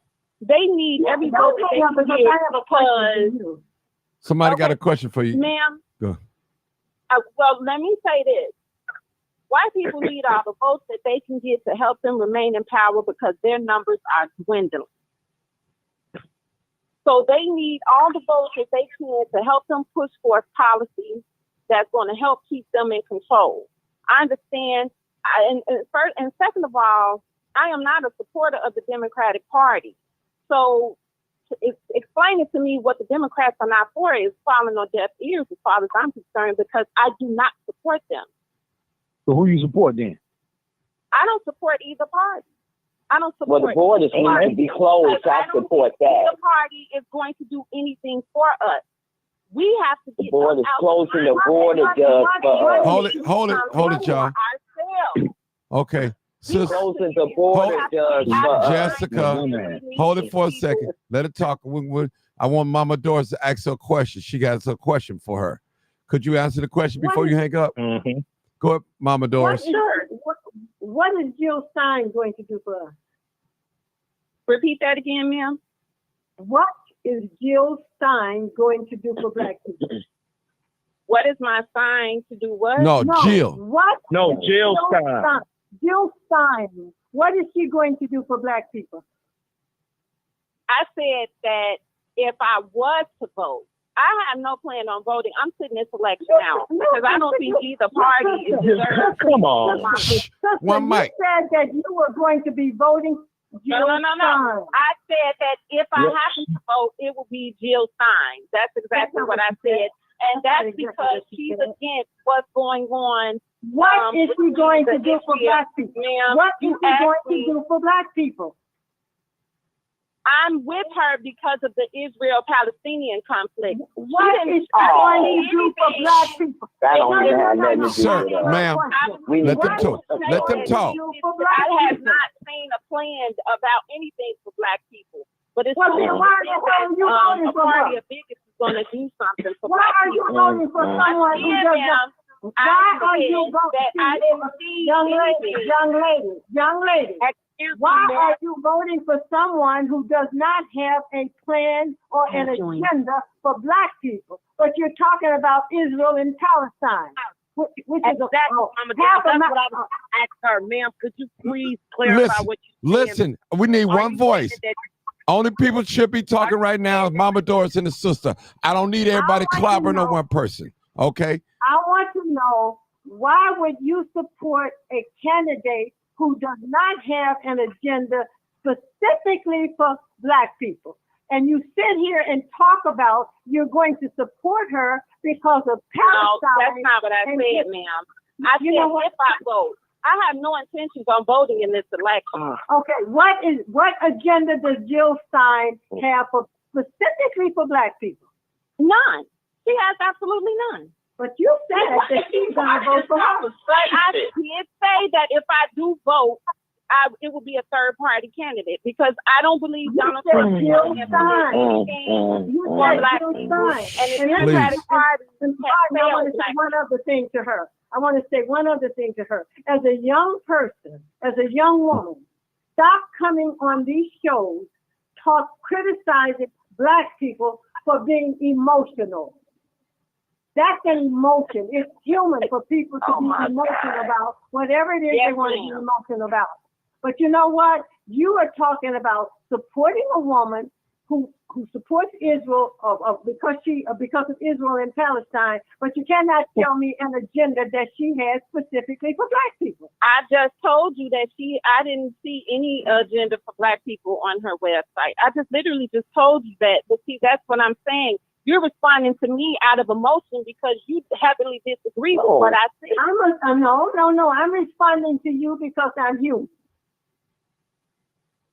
I'm human. You're responding to me because you disagree with what I said. I'm responding to you No, I because just I don't am human. understand. I don't understand the position. Please, y'all Martin, let her talk. I'm going to let you talk. Okay, I'm going to let you talk. Okay, I'm Doris and this young lady's going through. This is a teacher moment. Martin, I understood her to say Right. that she was going to be voting for Jill Stein, and I wanted to know. I didn't say that I said if I happen to vote. I didn't say this time about the date that I was voting for her, ma'am. Okay. That's where you get me confused. I don't have any plans on voting in this election. I'm not voting for Donald Trump, and I'm not voting for Kamala Harris because I don't think either one of them are good for black people. And this is the problem. Closing the border is good for black people. We think that we need them. We think that we need these people to survive in this country, and we don't. We need them to close the border. The number one threat to black people today is immigration. That is the number one threat to black people. Well, Mama Doris, hold it, people, hold it. She might not, hold on. She might not see nothing wrong with immigration. We have to ask her that question. I disagree with that. I do not agree with how they allowed illegal immigrants to come here and take resources from us. And see, first of all, the very same people that's bitching and complaining and talking about they voting for Trump probably was the ones that voted for Brandon Johnson in the first place. I think you're very mistaken. I think you're very mistaken. I did not vote for Brandon Johnson, just like I did not vote for Joe Biden. Even if they did, okay, Martin. So what? Okay, so ma'am. You can. So what? Jessica, Martin, you voted for Brandon listen. Johnson. Hold on. Martin. Let me just hold on. No. Let me just say this. Listen. No, I didn't. But let me just say this. 10 buses for immigrants a day. No, let me just say this. By the way, some immigrants got dropped off today, y'all. By the way, so I'm letting you know that. I got word. So let me just say this. Let me just say this, people. I voted for Brandon Johnson. Okay.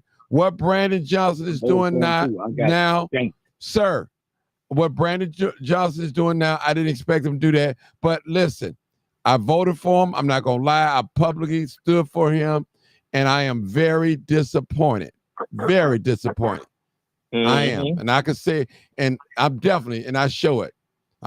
So anytime that somebody want to come on this live and say something about Mayor Brandon Johnson, I'm quiet because I'm no longer going to defend no one if you're not going to stand up and be a man and defend your people, period, and help your people. So I think that's a total disrespect. Go ahead. Is the young lady from Chicago? I don't know. I don't know where she's from. Is she still on the line? Yeah, she's still here. I'm from Chicago. Are you from Chicago? Once again, I'm from Chicago, born and raised. Have you been to any city council committee meetings? Yes, I have. Yes, I have. Do you plan to continue to go? No, I don't. Okay, then you don't have a say-so in anything.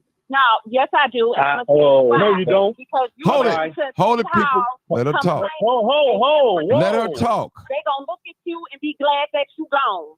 They're going to listen to what you say, give you your 3 to 5 minutes instead of getting out in community and organizing and setting up candidates to run against these aldermen and the mayor who went along with the bullshit that we dealing with right now. So that's why I choose to go. They already know how you feel. I tend to disagree with you because that's they already know how you feel. That's why we're having this conversation today because Alderman Ronald Mosley stood up and went and researched this hate crime bill, this hate crime ordinance, and he has told us what he's going to do.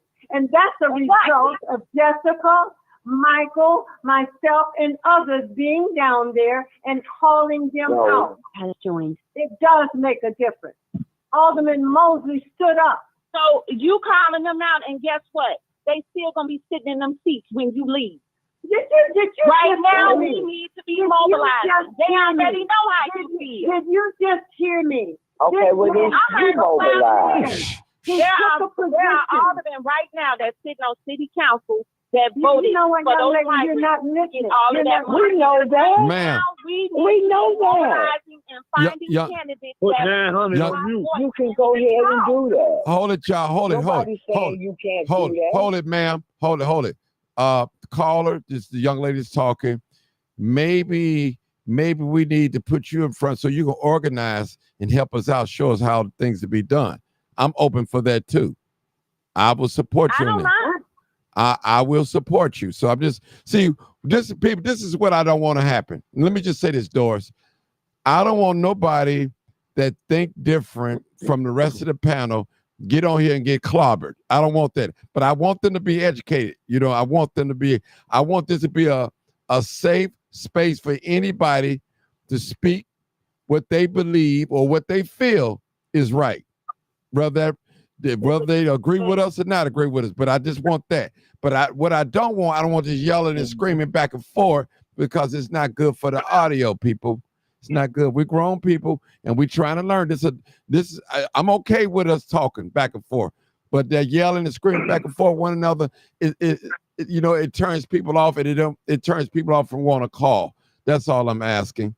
Go ahead, Doris. And I respect you for that, but I just have a problem with people who do not do anything but criticize, but don't organize to make things any better.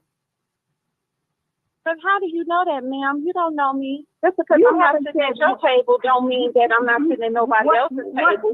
You all are the older generation. And I'm sorry to tell you this, but the way some of you all think is starting to be outdated. Times are moving and we need to move with time. Sweetheart, nothing is outdated. Okay, then go on back to the back of the bus then. Okay, I tell you what, the things are outdated. This is what I want you to do. Next time you get on a CTA bus or any form of transportation, do not go to the front. Go back to the back of the bus or the train and then come up to the front and pay for your fare. No, well, what you think gonna happen if you allow a Republican to run this country? No, that ain't. What makes you think that's gonna happen? Oh my God! Oh my God!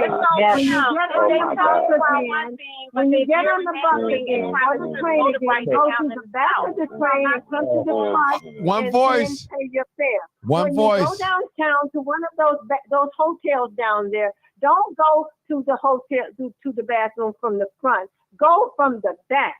No, walk all the way up the 25th floor and then come through the back and go to the bathroom if things have not changed. Martin, if I may, let me know if I may. I got like 4 or 5 callers on here, and I spent enough time with the young lady. You can go ahead and go to them. I'm done. Okay, I was gonna be real brief. No. Whenever you want to organize or whatever, let me know. Because going down to City Hall, these people know them. They already know what they're going to say. Did you come out and today? It's pretty much just, you know what I'm saying? We're not preparing for upcoming elections, local elections. We're not prepping people to notify people who are running for office locally, these judges that we need to vet that's going to represent us. Nobody's doing none of that because they're too hooked on this nobody's election. stopping you from doing it. When it starts locally. Nobody's stopping you from doing that. Young lady, you can take my telephone number. You can take my telephone number and I can tell you about all of that. The way you feel and who you're going to support, and I have the way I feel and who I'm No, my dear sister. And this is what it is. You can take my telephone number and I can tell you about all of that. Everything you just said, I can tell you about all of that because I have organized, I'm still organizing around all of that. All right, well, so take my telephone number so we can talk, sweetheart. Martin. So you got a candidate in your ward that you pushing for? You have a candidate in your ward that you pushing for? Sir, should nobody talk? Sir, she not answering more questions. She's done. It's done. The conversation's over. We're going to the next caller. Thank you, caller. I got your number. I know you. So much. Thank you. Okay. All right. Area code 313. Come on, caller. They've been holding on for what? Hey, Mark. Yeah, go ahead. Yeah. Hey, Mark. Hey, Mark. This is Terry. How you doing? Oh, go ahead. Go ahead, my brother. I'm doing great. Oh, okay. Look, I want to ask you a question about immigration in Chicago. When Trump was president, did ISIS ever deport immigrants from Chicago? Well, here's why I asked. No, okay. Well, can I answer the question? You asked me a question. Now you want to answer it. Okay. Now, did not recall. Now, somebody correct me if I'm wrong. That Lori Lightfoot said that she was not going to work with ICE. She commanded her police officers not to work with ICE. Now, am I right about that? That's true. This is not a Democrat or Republican answer. You're correct about that, Martin. Okay, yes, right. Okay, that's all I want to know. Go ahead, my brother. Speak again. 313. Okay, Go ahead. Go ahead. Okay, so Martin, between now and January 2025, it's not going to help the immigrant issue in Chicago. Okay, even after Trump do become president, it's still not gonna solve the immigration problem that Chicago has now. The only thing Trump's gonna do is close the border. But what is here? What is here? Let the brother talk, please. No interruption. Go ahead, my brother. Go ahead. Right. But what's here is going to stay here. Trump's just going to stop them at the border. Now, here's what I think Chicago needs to do. Now, let me say that, sir. Now, this is what Trump said out of his mouth. The first thing he's going to do, he's going to executive order. But those criminals, they can send them right back right away. If you get caught drive-by shooting, stealing, and all that, they can deport you ASAP. Boom. They can do that. Okay. Okay. Go ahead, sir. Okay. Go ahead. Okay. Here's what I'm thinking. I'm thinking that what Chicago may want to think about doing is polling all those Altamans who voted no on that sanctuary city bill that they didn't pass a couple months ago in Chicago. Mm-hmm. Now, they need to get those. They need to like in my Jessica voice, they need to come for those people. Because if they didn't have that sanctuary law, then the mayor, he can deport the immigrants that's currently here. He can get them out. Plus, he can allow ISIS to come in and get them out. So by voting for Trump, I don't believe that's going to solve your immigration problem. Okay. Well, let me ask you a question. Let me ask you a question. Do you believe that it would slow the immigration down? If Trump say he's going to do what he's going to do and close the border, yeah, it'll slow it down. But Chicago is complaining about the immigrants here now. That's taking resources.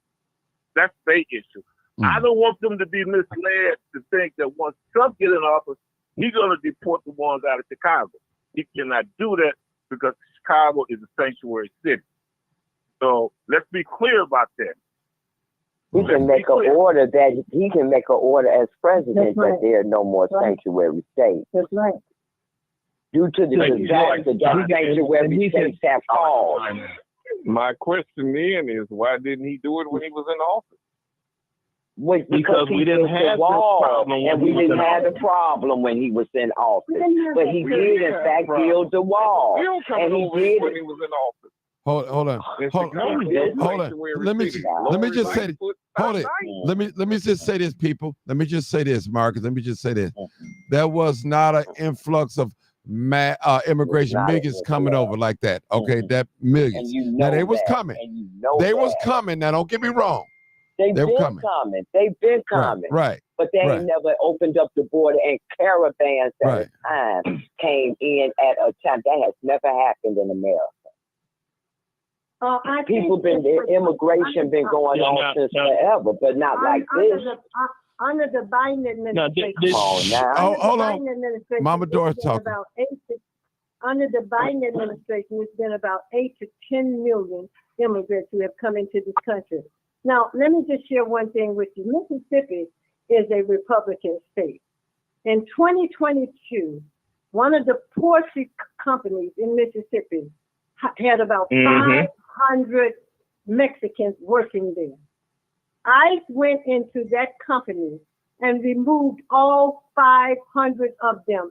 And the next day, they had 500 Black people working in that poultry company. Because Mississippi is a Republican state. And that is what they did down there. So it can be done. I think they had a situation like that with a factory. Okay. Yeah. I saw the news story on Fox News. Hold it, people. Hold it. Jessica said Trump can come in and issue an executive order. He's the president of the United States, and he could do it. All right. Under Joe Biden, all of these immigrants will come into this country. Okay. There's never been a surge like that. I need to go to the next caller, Doris. I got a couple more callers. They're trying to get in. Okay. I appreciate you guys. I believe that's Bill 4248. Is that you, Bill? Yeah, it is. Go. I'm sorry, man. Thank you for holding, brother. I'm trying to get it together here. Go ahead. Hey, loving the show. Hate the situation. It's been addressed. You done had this show pretty much a few times, and it's crazy. Before it got to this point, our people not seeing the dire situation that we are in. The thing going on in Chicago, personally, you've been saying for the longest. Unlike a lot of cities, Chicago has been up under the Democratic rule all of my whole life, and I'm 63 years old. The whole thing in a nutshell, people going against Donald Trump, the Republicans, and calling them racist.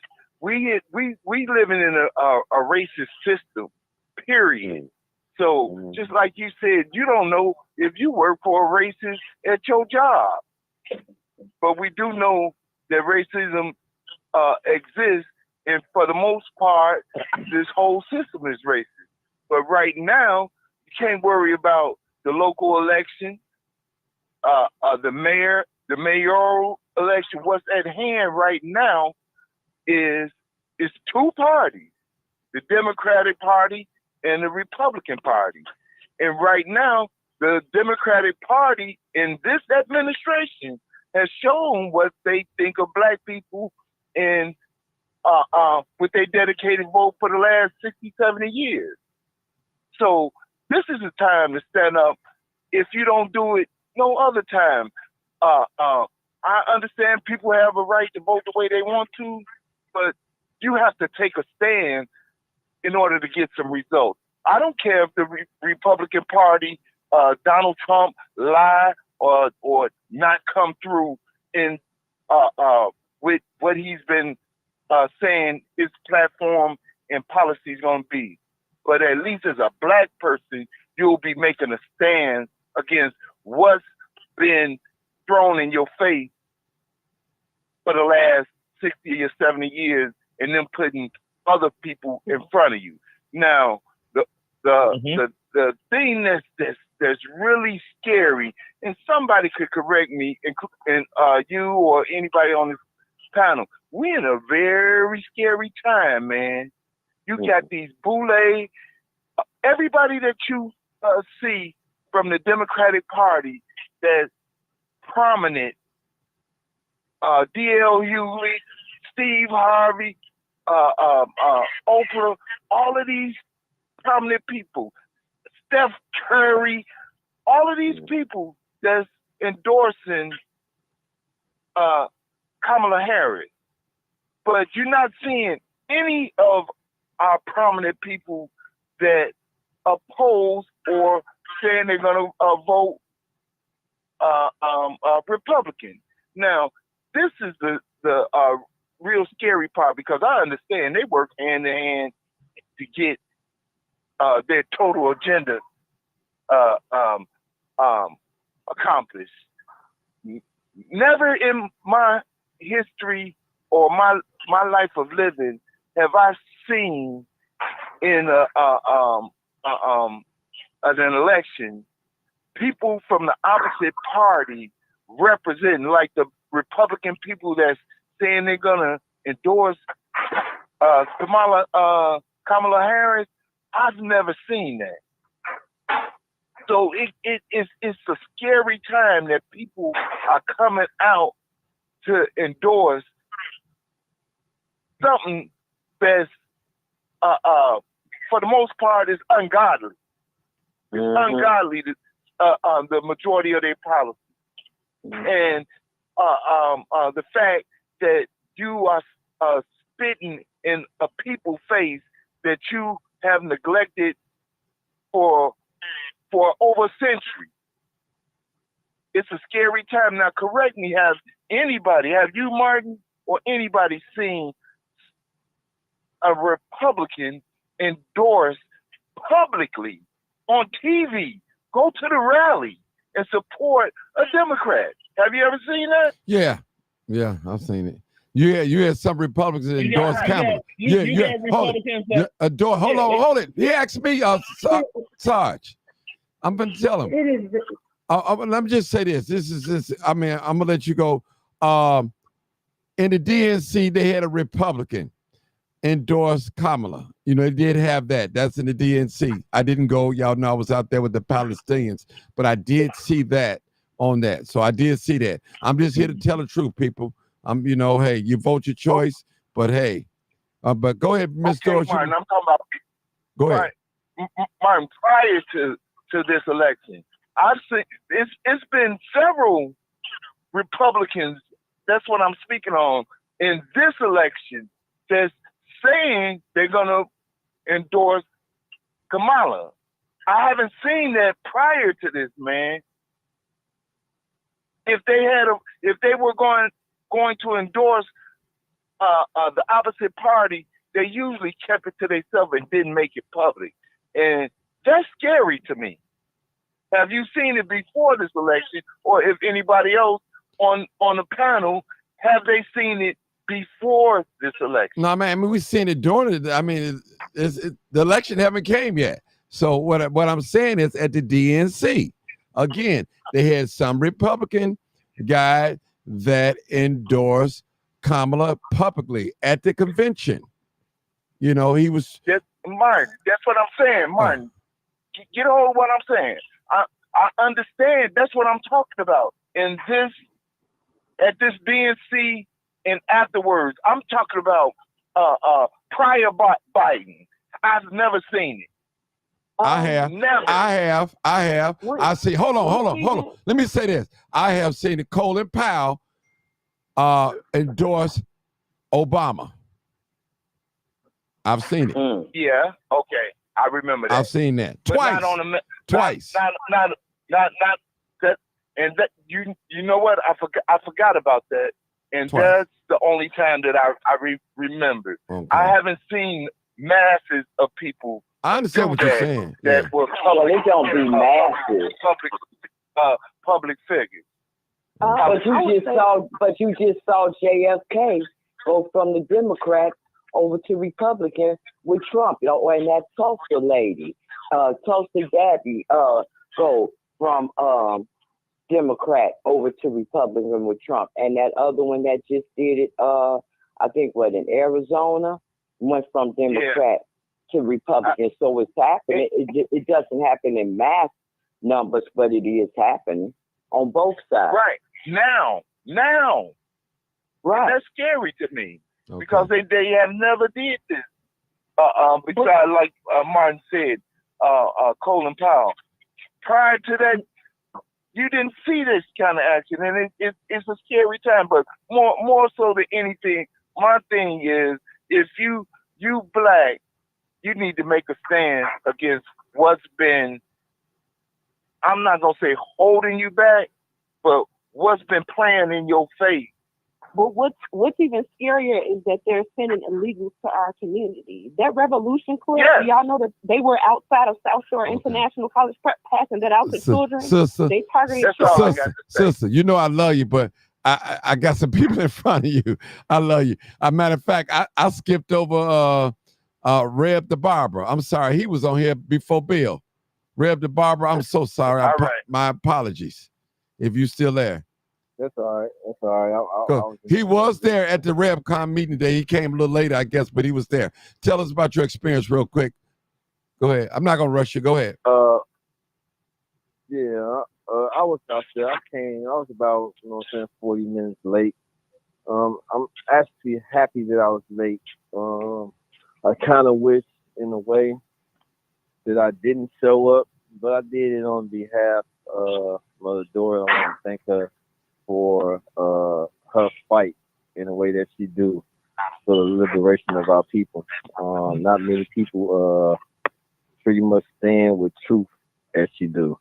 And the reason why I said that, because like I said, I was 40 minutes late. I got out there. There was still a nice sized crowd of probably about 40 people. Police present. Had traffic jammed out there. The thing that got me, the reason why I say I wish I hadn't went, because I don't really be in all of I call it chaos. For everybody that don't know, I was inside the South Shore, right there on that block, just 2 doors down from the revolutionary organization. I remember when they first started. I was a barber and I was managing the shop, the Sideline Studio right there. It was around the time that my friend Harita Gustis was gunned down by Chicago police. So, even in that chaos, with the community coming out, I understand the community people around, the witnesses that's seen in the community of Black people that's from that community and how they outraged. But the revolutionary organization, I remember them instigating and amping up a lot of the aggression that was going on out there through the protesters and stuff. And what I learned of them, because they used to try to come to my barbershop, I used to have to push them away. What I learned of them, that they just uprisers and they're instigators. And what I learned today, which I think I did knew, that it's a white man, he's a millionaire that owns the organization. And you have I look at the people that he got with him. I look at them the same way I look at Jehovah's Witnesses. I just believe that people like that is mentally trapped, not crazy, but they just be mentally trapped and focused on a power of influence that they have been subjected upon, and they follow it. So that's why you see black people, older black people and young black people that's just messed up in their mind with this guy. But when I was out there, the thing that bothers me also is that when we come, us as black people, I'm talking about people that represented us like me and us being experienced in who we is. When we come, I think we no, ain't no I think. I know for sure, for certain that we need to know how to engage. The reason why, and I kept on telling people out there, everybody that was out there shouldn't have been out there. And like I say, I was late, so I wasn't able to go in and see all the commotion that happened on the inside of that place. But everybody that was inside there should never been inside there. Now, if you have some out of control people that just want to, you know, have the spotlight, whatever they out there looking for, let them stay on the outside, and we start having some sound-minded people that know how to dialogue, know how to get the point across, know how to set the boundaries, and know how to speak for the people, because we don't have no leaders. All the idiots that I've seen out there today, and I'm called some of them idiots. Everybody wasn't idiots, but you had a lot of idiots out there call themselves speaking for black issues. And I know they come from it and they live in it, but they mentally challenged to the point where they cannot speak for us. And that's what a lot of things happen when we're going down to City Hall and the City Council. Look, I sit back, I read, I study, I look at all this stuff on social media, on YouTube, and I'm looking like, who is they speaking for? They can't be speaking for our children that's out here in these streets. You know what I'm saying? So it's the same thing that we're dealing with, and it's the same. And moving on to this campaign, I heard you guys saying a lot of things. The young lady, I feel why she feel like that, but at the same time, it comes from a unstrategic plan. You gotta vote for one of the parties. You're gonna have some fools out there to vote for this machine. Y'all gotta understand, Donald Trump is one man going against a machine that's feared by many people, even politicians. All the Republicans, and the brother right, it's a whole mass of Republicans that endorse Kamala Harris. And it's 200 by the amount of the number that I have read. 200 Republicans reporting her. It's an agenda to that. Everybody don't like Donald Trump. It ain't the fact that they ain't Republicans. They don't like Donald Trump. And at the same time, now we're sitting up there and we looking at this Kamala Harris like she for the people. We listening to this lady in her interviews, seeing that she don't have good interviews. She don't answer the questions concerning us. And we still talk about we going to vote for her because we Democratic empowered, or, you know what I'm saying, we sitting up there and we for the black woman. And we not realizing that we sitting up here, we saying that we support gay marriages. We support gay sexual agendas to our children. We support, you know what I'm saying, this mass agenda when they're talking about the American people and middle class. They talking about the new people that they just brought over here. So I'm just, what I think we need to do, start training our young people on the importance of politics and community. I'm talking about the kids that's in school, in the CPS school. So then 10 years down the line, because it ain't going to happen overnight. It's going to take 10 or 20 more years for us to get back to something. But at least we know we put our children in position to sit up there and learn how to run power, pass it to them. The elders and the seniors, Mother Doris shouldn't have to be out there doing all that organizing.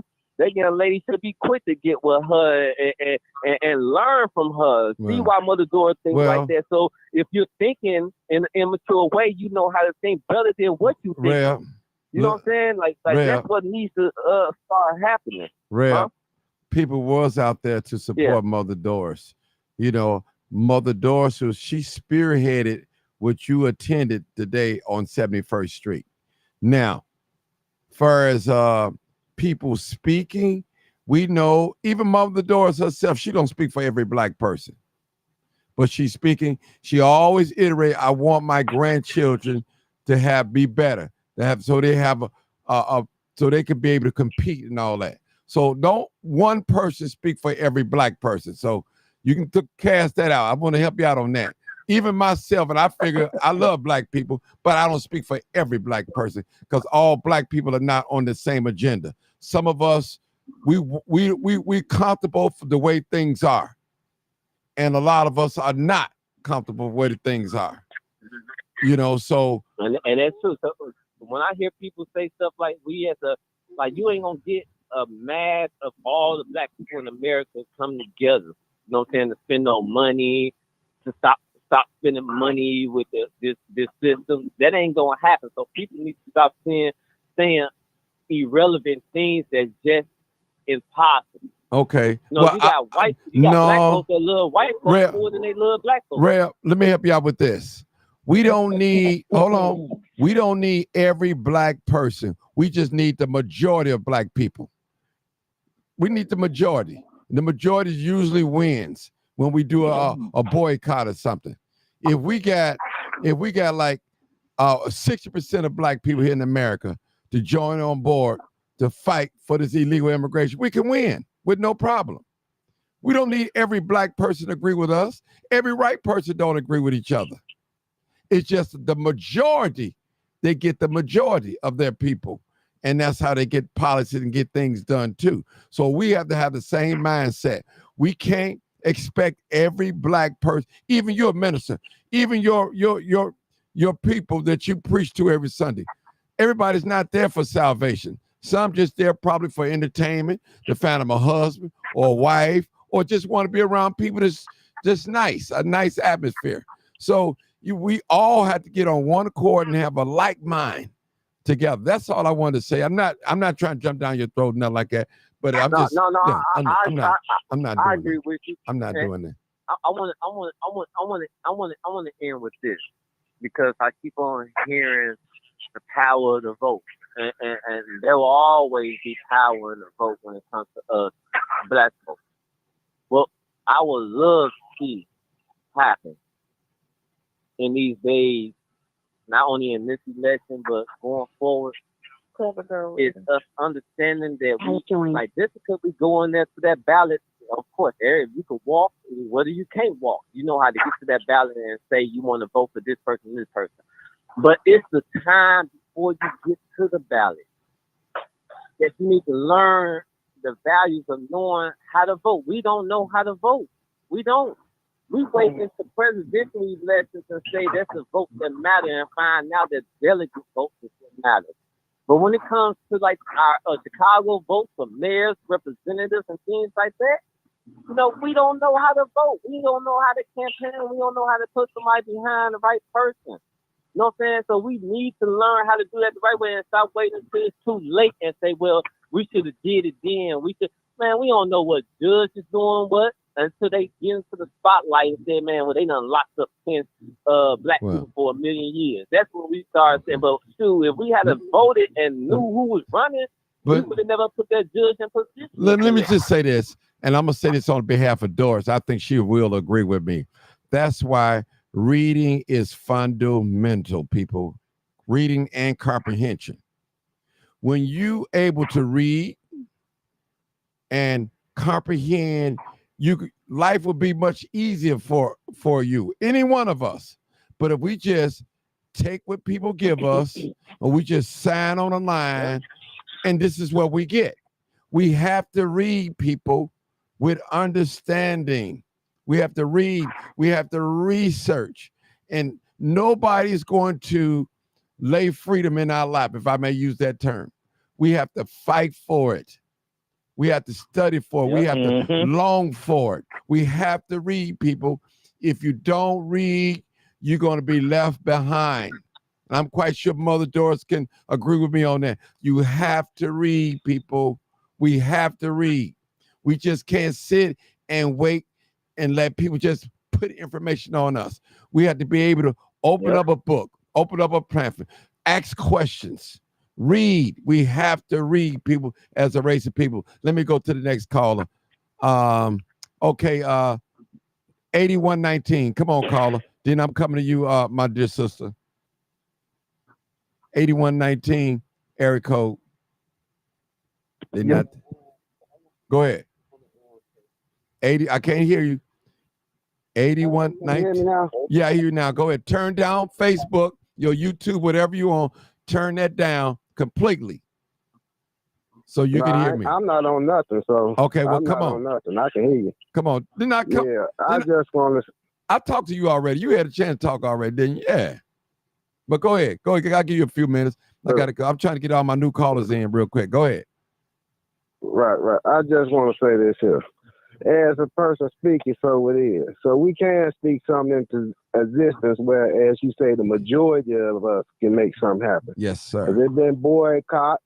It been a day where people ain't go to work. Look at the Million Man March, etc. We have had things happen before. That's and another true. thing I disagree with the brother, what he said is that he called people idiots. No, they not no idiots. We all came for the same purpose. Now, where a person took their actions afterwards, but still, that's their part. We never know what the Creator has for a person or how he put a person there and allow certain things to take place. It's disrespectful to call them idiots because then you're an idiot too for showing up late. We can't call each other names. We can't call each other names. Hold on. First off, Excuse me. I got the floor, brother. I got the floor because. You weren't out there to see what I seen out there before. Brother, I was there doing the whole thing. I was there doing the whole thing. It's wrong to call people. You one of the ones out there doing all that loud noise and one saying nothing important? No, it don't matter what. Hold on. I'm not trying to go back and forth with you. I'm not trying to go back and forth with you. I'm just saying that's disrespectful. It don't matter. You don't know why. Hey, Mark, do I got the floor or not, man? You got to let him talk, Rep. Go ahead. I'll give you a chance to respond back, Rep. Then I got to go to the next caller. Go ahead. I'll give you a chance to respond back, Rep. And anybody that's disagreeing is on nonsense. It's disrespectful to call people idiots and you don't know why they was responding or anything. You showed up late. You don't know where their emotions may have been, who may have triggered them, or anything to that effect. And that even goes for the other side as well. You know what I'm saying? If you wasn't there, you really shouldn't be speaking on it because you don't know. So, but to call someone idiot for coming out and trying to support a person and a cause for our people is wrong. I don't care what you say, that's wrong. Don't do that. Thank you. Okay, Reb, you can respond. You can respond if you want to. It's okay. You respond. All right. If the shoe don't fit you, brother, then don't put it on. Obviously, you are offended for a reason. But let me tell you how much of an idiot I am not. I seen the title, Black People Hating on Bible. But then I read the article too. And the only thing that I disagree with is the person that put it out shouldn't have been the one that put it out. And I asked this question. I was like, well, if it was a black person that put that out, how would people be reacting to it? The way that some people was out there, as the idiots that they was acting themselves to be. They had no business out there speaking for us. You weren't gonna get no dialogue across the way that they came out there. If we wanted to be respected, we definitely had a hellified way of showing that we wanted to be respected with some of the people out there speaking and talking and being loud. The way that they was out there being loud. We showed no dignity out there. Some people did, and some people was idiots. Now, yeah, I was 40 minutes late, but I was out there for 2 hours. I was out there. I was one of the last ones to leave. Some of the people that was in the revolution even came up and talked to me. Did I sit up there and I showed aggression to them? No. I heard they had to say, and then I told them how I felt. And I let them know to let their leaders know that he ain't got no place to speak for black people. If black people want to say that we hate them, let us say that we hate them. It ain't his business. Now, the article speaks some truth. But I got accountability and understanding to know that it's just he's the wrong person. It's a message. This is one of the moments where you shoot the messenger. No, the article don't speak any truth. The message may be factual. You next, but the messenger had no business delivering the message. That's what I'm saying. You next, sister. Okay, Rep. Let me get to sister 90-005. Go ahead, my sister. For him to say that that it was some idiots out there, do y'all know that that Revolution Club targeted children? It went up to South Shore High School and first started targeting children, handing them those flyers out and yelling at them to say that Black people were acting like ignorant when they went up there to the Revolution Club. And also, as far as the immigrant situation, like, do people really see what's going on specifically in the South Shore neighborhood? Do y'all know that the migrants have burned down 3 apartment buildings in South Shore? Are people aware of what's truly going on with this immigrant issue? Yep, and they moved all up inside that building that they were standing outside of. And guess what? Most of the people that were standing out there weren't even from South Shore. But I want to know how can you say that Black people are acting like ignorant, like acting like idiots, but they're targeting our children with this message, though? Listen. Let me tell you something. No, let her talk. Hold it, sir. Reb, let her talk. Let her have the flow. Go ahead. Nothing in that article was true at all. To say Black Americans are hating on immigrants, no, we're not. The title was wrong. No. The whole article was wrong. The whole approach to even Come on. the Black Did you read the article? In general. Did you read the article? Yeah, what does the article say? Hold it, Did you read the article? Hold it. The title was wrong. Yes, we did. The title was wrong. They gave me the paper. Then tell the truth. The title wrong. The article got a lot of facts to it. It's true. No, we don't read. What does the article say? We don't even read about immigration, but we always talk about immigration. We don't even read though. Yeah, but we got so much to say about immigration. I'm college. How long immigration been going on? Thank you. Immigration didn't just start yesterday, sister. Okay. We just had a There has never been no caravans like this, so nobody's denying that it's always been immigration. Who in the world in America could ever deny that? It's stated right there on the Statue of Liberty. This is not what this is about.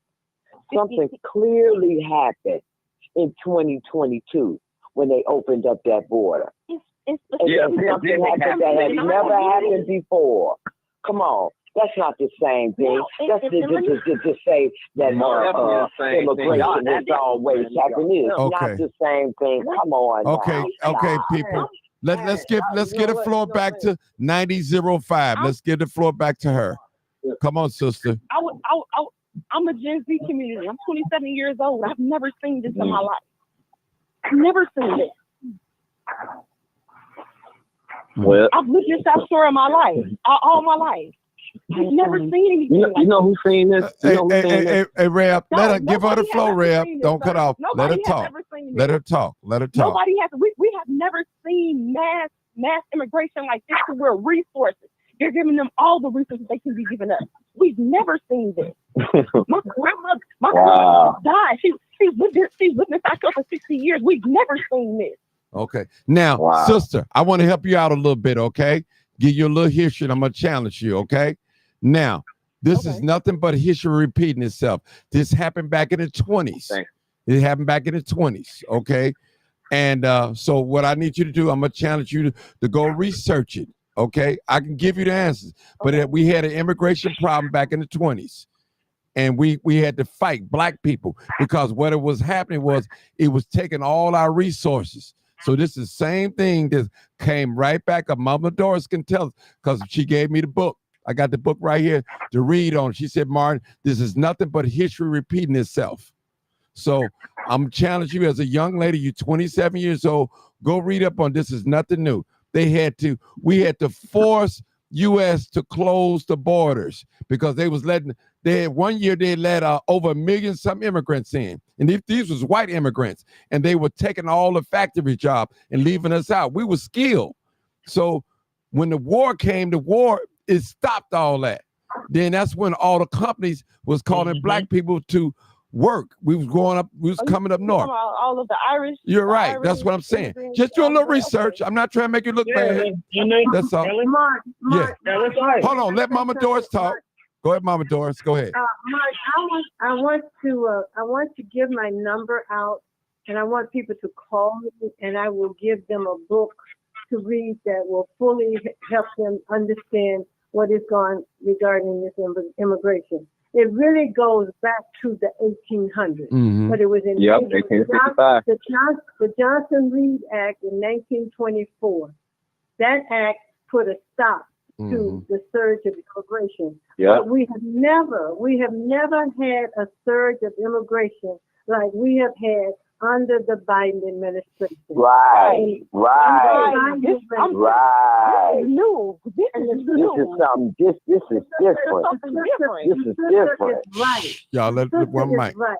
One mic. The number one threat, I cannot emphasize this enough. The number one threat to Black Americans today is immigration. It's immigration. And I want to say to everybody who came out today, thank you for coming out, because those people did not expect that kind of resistance. And that's what we're going to have to do. We're going to have to resist these policies of the Democratic Party. People talk about Donald Trump. Well, Black people really don't know what they're talking about. They're repeating the narrative of the Democratic Party. That's all they're doing. And I will share one thing with you. Reverend Jesse Jackson, when he started the Wall Street Project, it was Donald Trump who got him a floor up there around Wall Street, and he got it for him, and he gave it to him for free. Oprah Winfrey had a relationship with Donald Trump, and he helped him and D.L. Hughes and Steve Harvey. These people are just repeating the narrative of the Democratic Party because they are getting money. Steve Harvey could care less about the little Black man and woman on the south side of Chicago. That is what we got to keep in mind. And I don't think anyone who came to that meeting today is an idiot. They came out of concern. They knew exactly that you did not like what they said, but they were there because it was of interest to them. We've got to think about both for our interest. These people are running a game on us. The Democratic Party for the last 65 or 70 years has not done anything for Black people but give us symbols of Emmett Till Street or in the symbolic gestures. Yes. Well, we didn't need a Juneteenth. We were already celebrating Juneteenth. They do things that are symbolic, but they don't come with money. They didn't give us an anti-Black hate crime bill like they did to Asians. See that? Look at all the money they're spending in Israel, in Ukraine. All of this money are our tax dollars. So we've got to look at policy, not personalities, but policies. I'm voting for Donald Trump because he represents an interest of mine, and that is try to stop the surge of immigration and deport as many as he can. He will not be able to do it in his first year, but he will be able to do it. He can deport these people. That is the only reason. Well, it's not the only reason. I look at his economic policy, as Sister Jessica said, the Platinum 10. How many Black people have read the Platinum 10? And he has a 10-point plan. This is the Democratic Party trying to poison the minds of Black people because Donald Trump is not a politician. He is not a politician. And they know he's not. And he's upsetting the status quo. Right. And exactly. a lot of people are not questioning Kamala on her policies as well. She has no Black agenda at all. She has a policy. She has no agenda at all. Right, no agenda. Okay. She copied Trump's thing. Hold it, Sarge. Okay. Now, hold it. No, hold it, man. I got people been holding on. It's not fair. I got to let these people get through, man. I have to. Okay, I got to. No, question. 8951. Then I'll let you come out, this lady. 8951. 8951. Not last call. The last four digits of your phone number. These people been holding, man, and it's rude. And they get mad at me, cuss me out. I get it. They don't want to call the show again. 80, hey, how you doing? I'm fine. I just wanted to say that I think we all need to kind of check ego when we are entering, and I think it would be a good idea if we can look at this war that we're actually in and have a militant mindset. Meaning, we're not all our military have 6 branches to it, right? And so we're not all going to fight the same way. But long as we all have the same agenda, that's what's important. My strength may be your weakness and vice versa. So let us all fight together. And I think that's the problem. But ego is what's not allowing us to see that. If we're all coming and we're on the same agenda, because I'm basically referring to the gentleman that said it was idiots out there. We everybody have their strengths and their weaknesses. So I'm not, I'm in the Air Force. I'm not going to use the same tactics as the Marines. But at the end of the day, we all have the same agenda. So I just wanted to say that to him. And then to the young lady that was talking about the immigrants, I wanted to refer to her to read Booker T. Washington's speech in Atlanta, because that speech was in large part, that was a cry to the white people to not give the immigrants our jobs at that time. And that was in 1895. I just want to tell her to read that. Great job. That's it, ma'am. I got. Let me give my number. Okay, go ahead. 312-543-7202. Call me and you can get a copy of this book. It's called Emancipation Reclamation, the little known story of how simply reducing immigration cleared the way for 4 decades of the greatest African-American advancements in U.S. history. It's on the screen right here. It's a pamphlet. It's probably, I think it's 7 chapters or 6 or 7 chapters. 7 chapters. Okay, say your number again, please. I'm gonna get off the line. It's Good. Thank you. I want to thank everyone for coming out and voicing your opinion and letting these people know that we will not accept what they do. We want them out of their communities. I thank all of you. It was beautiful. I thank the black men who came out and showed up and showed out. Our men were beautiful, and so we have to compliment and thank our men when they do stand up, because we're always putting them down. But there are black men out here who are standing up. Okay, so I want to thank everybody. I love you, and let's continue to fight, because this fight is by no means over, by no means. And let's get rid of that Democratic Party. Thank you, Martin, for having this conversation, and let's keep it going. Okay, cool. Okay, we got another caller. We got 2 more callers. 469 area code. Hey, caller, thank you for your patience. Thank you. I'm working overtime tonight. Go ahead. I'm working overtime tonight. I know it every night. Go ahead. This is a clever girl. This is a clever girl reading. I think we again are looking too short-sighted about what we need as a black community. And we do need tribalism instead of Pan-Africanism, because we are treated differently. And the Asian people got the Asian hate bill because, first of all, they got reparations. The Japanese got reparations. And second of all, they have a median income, I believe, of $165,000. And so they get heard because they have PAC money to lobby for their needs.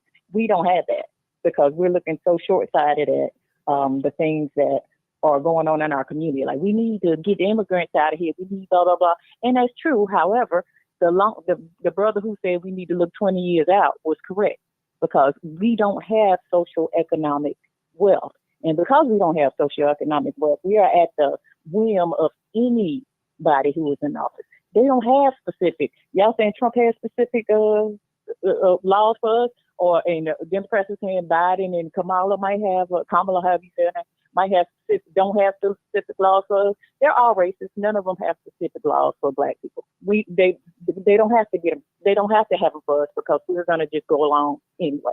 And so what we need to do is build up our socioeconomic wealth. So we need our people, especially our men, to build businesses that create jobs, because what people on here are basically saying is immigrants are taking our jobs. We don't have businesses that create jobs.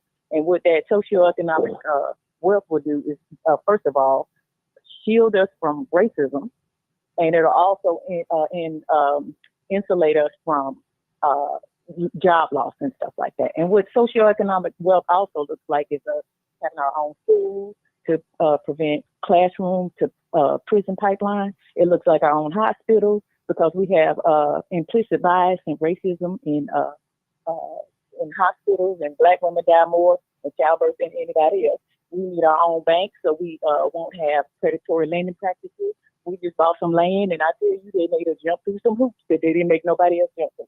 And so we keep looking at this like it's immigrants, it's immigrants. It's not just immigrants. It's like the whole thing. You're not looking at the whole picture. The picture is we need to stretch out and have our own wealth, like we did when we had Black Wall Street, like we did doing segregation. I think we had our own business. I think we ma'am, wealth. I think we know that, but right now we need to stop the bleeding. We know that. I know it. We know we need our own everything, but right now we have to stop the bleeding. The bleeding is our community is on a decline, a fast decline, not a slow one, on a fast one. I understand what you're saying. Everything you say is correct. How do we get our communities under control, though? We need our men to get our communities. Of course. And we need our women to follow the men. Now, if the women don't follow the men, it can't happen. No, it can't be on no conditions. It have to listen. It does have to be a condition. No, it doesn't. It don't have to be no condition. No, it don't. Listen, really sister, it don't have to be on no condition. You can say, hey, it's like this. You love your son unconditionally. That's your son. Mark, this is Mama Doris. Go ahead, Please Doris. cut me off. I can't get off. Okay, I'll cut you off. Hang up Okay. on me. Okay, all right. So what I'm saying, let me cut her off real quick. Boot out. Boot. Okay, what I'm saying is, dear sister, it shouldn't be no conditions. You listen, I believe you said it, somebody said it right, I think it was you. Wherever the man is weak and the woman strong, she helps them. The women, if you want to go biblically, women are for a helpmate. That's it. I mean, just a helpmate. That's all. You helping the man. And I'm not saying the man is greater than the woman or the woman's greater than the man, but that's what you were designed for. And a lot of women, they fight against the very nature of that. For real talk. I'm not disagreeing with that. No, I'm not. I'm just saying we have to get behind. I mean, listen, if it's like a dating, it's like your son. Women always say they want a certain type of man. And I don't mean to throw the conversation, but are you raising your son to be the man that you desire as a woman? So we got to see that, and vice versa with a man. If you want a woman to be a certain way, are you raising your daughter to be the woman that you desire for another man? You know, so we have to do these things. We have to do self-check. I'm not bashing the women. I'm not bashing the men. We have to do a self-check. Listen, when things are not in order, it's gonna be out of balance. Period. Right now, and it's out of balance. It is. It's because I had a lady today. She said, "Well, Martin, what are we gonna do about all this killing out there?" I said, "Listen, you have to ask the strong Black women that. You know, you have to ask them." But Black men are doing the killing. No, listen, women too. Have you been following the news? Women kill too. The majority of males, regardless, women kill too. Listen, let me say something. You got women out here. You got women out here that set men up to be killed. Now, who's more dangerous? Hold on, sister. Are you gonna listen to me? Okay. Who's more dangerous? The one pulling the trigger or the one sending the hit? I'm asking you a question. The one pulling the trigger. No. It's the one that's sending the hit. That's the one most dangerous. Trust me. So the one with the gun that shoot the person is less dangerous than the one sending the hit. Yes. Because he told. Hold on. I'm gonna let you respond. Because he or she told that person with the gun to kill this person. Now, just think about if his or her influence not persuading this person to take another person's life. That person is dangerous. It's dangerous. That person is dangerous more than the one that's pulling the trigger. They're dangerous. Take it from me. If you don't believe nothing I said tonight, that is real. Go ahead. I'm gonna let you respond. Go ahead, my dear sister. Okay, so the majority of our communities are matriarchy because we've had a disconnect when it comes to black men and black women being in the same house being in charge. Is that correct? That's correct. Do we agree with that? I agree with that. Okay, and so you want black women to follow you. Yes. Is that correct? Yes. You want us to follow. Yes. You want to be the head. And so what every other race of man does for their women is they create social economic wealth. They create businesses, they create schools, black men don't do that for us. No. And I know it's hard to do. I know it's hard to do because there's people working against you to do it, but you have to try anyway.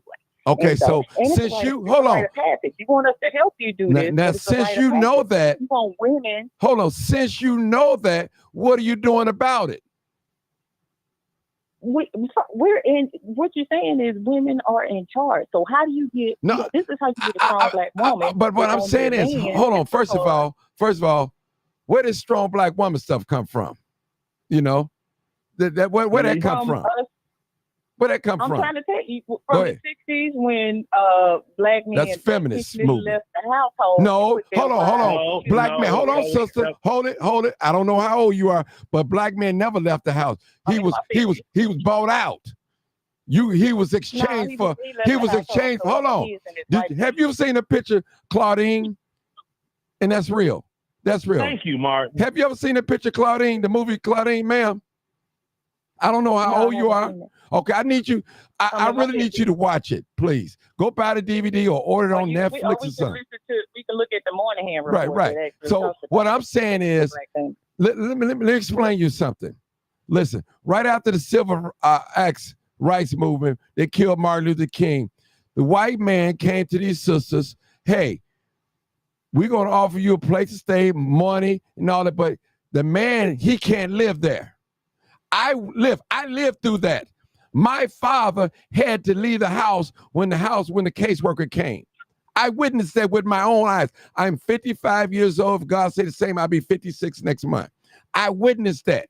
So what that does, that kicks the man out in trade of a place to stay and benefits. So my grandfather did not leave his wife and children.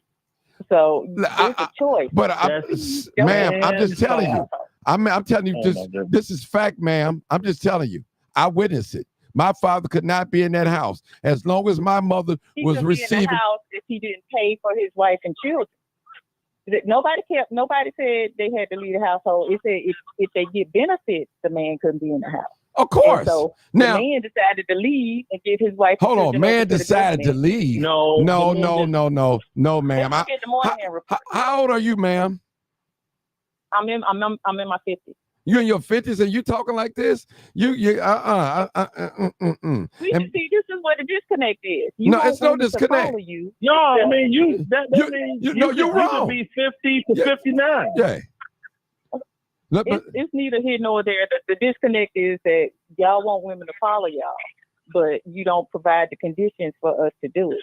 That's all I'm saying. Sarge, go ahead, Sarge. Go ahead. Let her finish talking, but go ahead, Sarge. Go ahead. Let her finish talking. Okay. And so if y'all want us to lead, and see a lot of guys say we strong, independent women, we act like men. You do. Other women you do act like men. Other women, but because we have to, because that's because it's in you. Your wives and girlfriends. Your wives and your girlfriends have to work outside the house just like you do. You have to work full-time jobs just like y'all do. And so, and I'm not saying it's not, and I'm not talking about in your house specifically, because I'm happily married to an incredible black man. I love him to death, and he is the head of the household. But he don't treat me like I'm less than him. He treats me like I'm exactly equal. And so this is how we get along wonderfully. We've been together over 30 years. Anyway, but in our social, as far as social, collectively, black men do not provide a soft environment for black women to be in, so we can be in our femininity. It's rough out here. We get killed more, so we get deleted more. We get deleted more than any other woman in this country by our own men. So you telling me y'all keep saying we supposed to get these little gang members under control, and they're males, and it's not women putting these kids. You raising them. It's men. You're raising them. You're raising them. The women are raising them. Women in the game? Hold on. Women in the game? Yes. Why not? These boys off the street? Let me ask you a question. Let me ask you a question. Okay, hold on. Them in the game, We living in a day and time where you have a lot of women, they get on this live and say, I'm a single, independent mother, but their sons out there doing drive-by shooting, snatching and grabbing, and all that. I'm just saying, I see this. This is what strong black women. Yeah, this is what I see. That's what I see. So you get on here and you want me. Hold on, sister. Can I talk now? Hold on. Listen, you want me to get on here to stroke you and praise you because you're independent, single, strong black woman, but your kids are out doing everything. Listen, the scriptures say, sister, there you go. Sister, are you gonna let me talk or what? There you go. And you got a husband for 30 years? Okay. All right, but unbelievable. Listen, okay. Now I'm not doubting that, but I'm just saying. But I'm just saying, listen, nations that forget, I'm not trying to insult nobody. The nation that forget God, God will forget our children. Period. And when things are out of order, this is what we get, people. Our young people are terrorizing us. We see it all the time. And I'm not saying every household is like that, but our young youth are off the chain. They're running away. They are drive-by shooting, snatching and grabbing. They are young addicts. We are witnessing this with strong, independent parents. We see this happening. Something is not right, people. That's all I'm saying. But Sarge, I'm gonna let you come on in real quick. Okay, please don't assault nobody. Now, it's Go like ahead. this. Go ahead. Oh, I'm not going. Oh no, Martin, never that. Now let me break something down to the sister when she's talking about some black men not providing and all this other stuff. That's a fallacy. No, they collect nothing. Collect nothing. Do you have a black job, sir? Do you work at a black-owned business? Okay, we're gonna go there. Let me break it down to you. Can I speak? Can I speak? Can I speak while you running your mouth? Can I speak? Okay. Now, when I was married, let me think. The last time that my wife had to punch a clock at a job and she was driving Xfinity Q45 was never in our marriage. She never worked a day in her life. Never. Is that common? It's common for military men. Me and my husband are both veterans. Oh no, we what?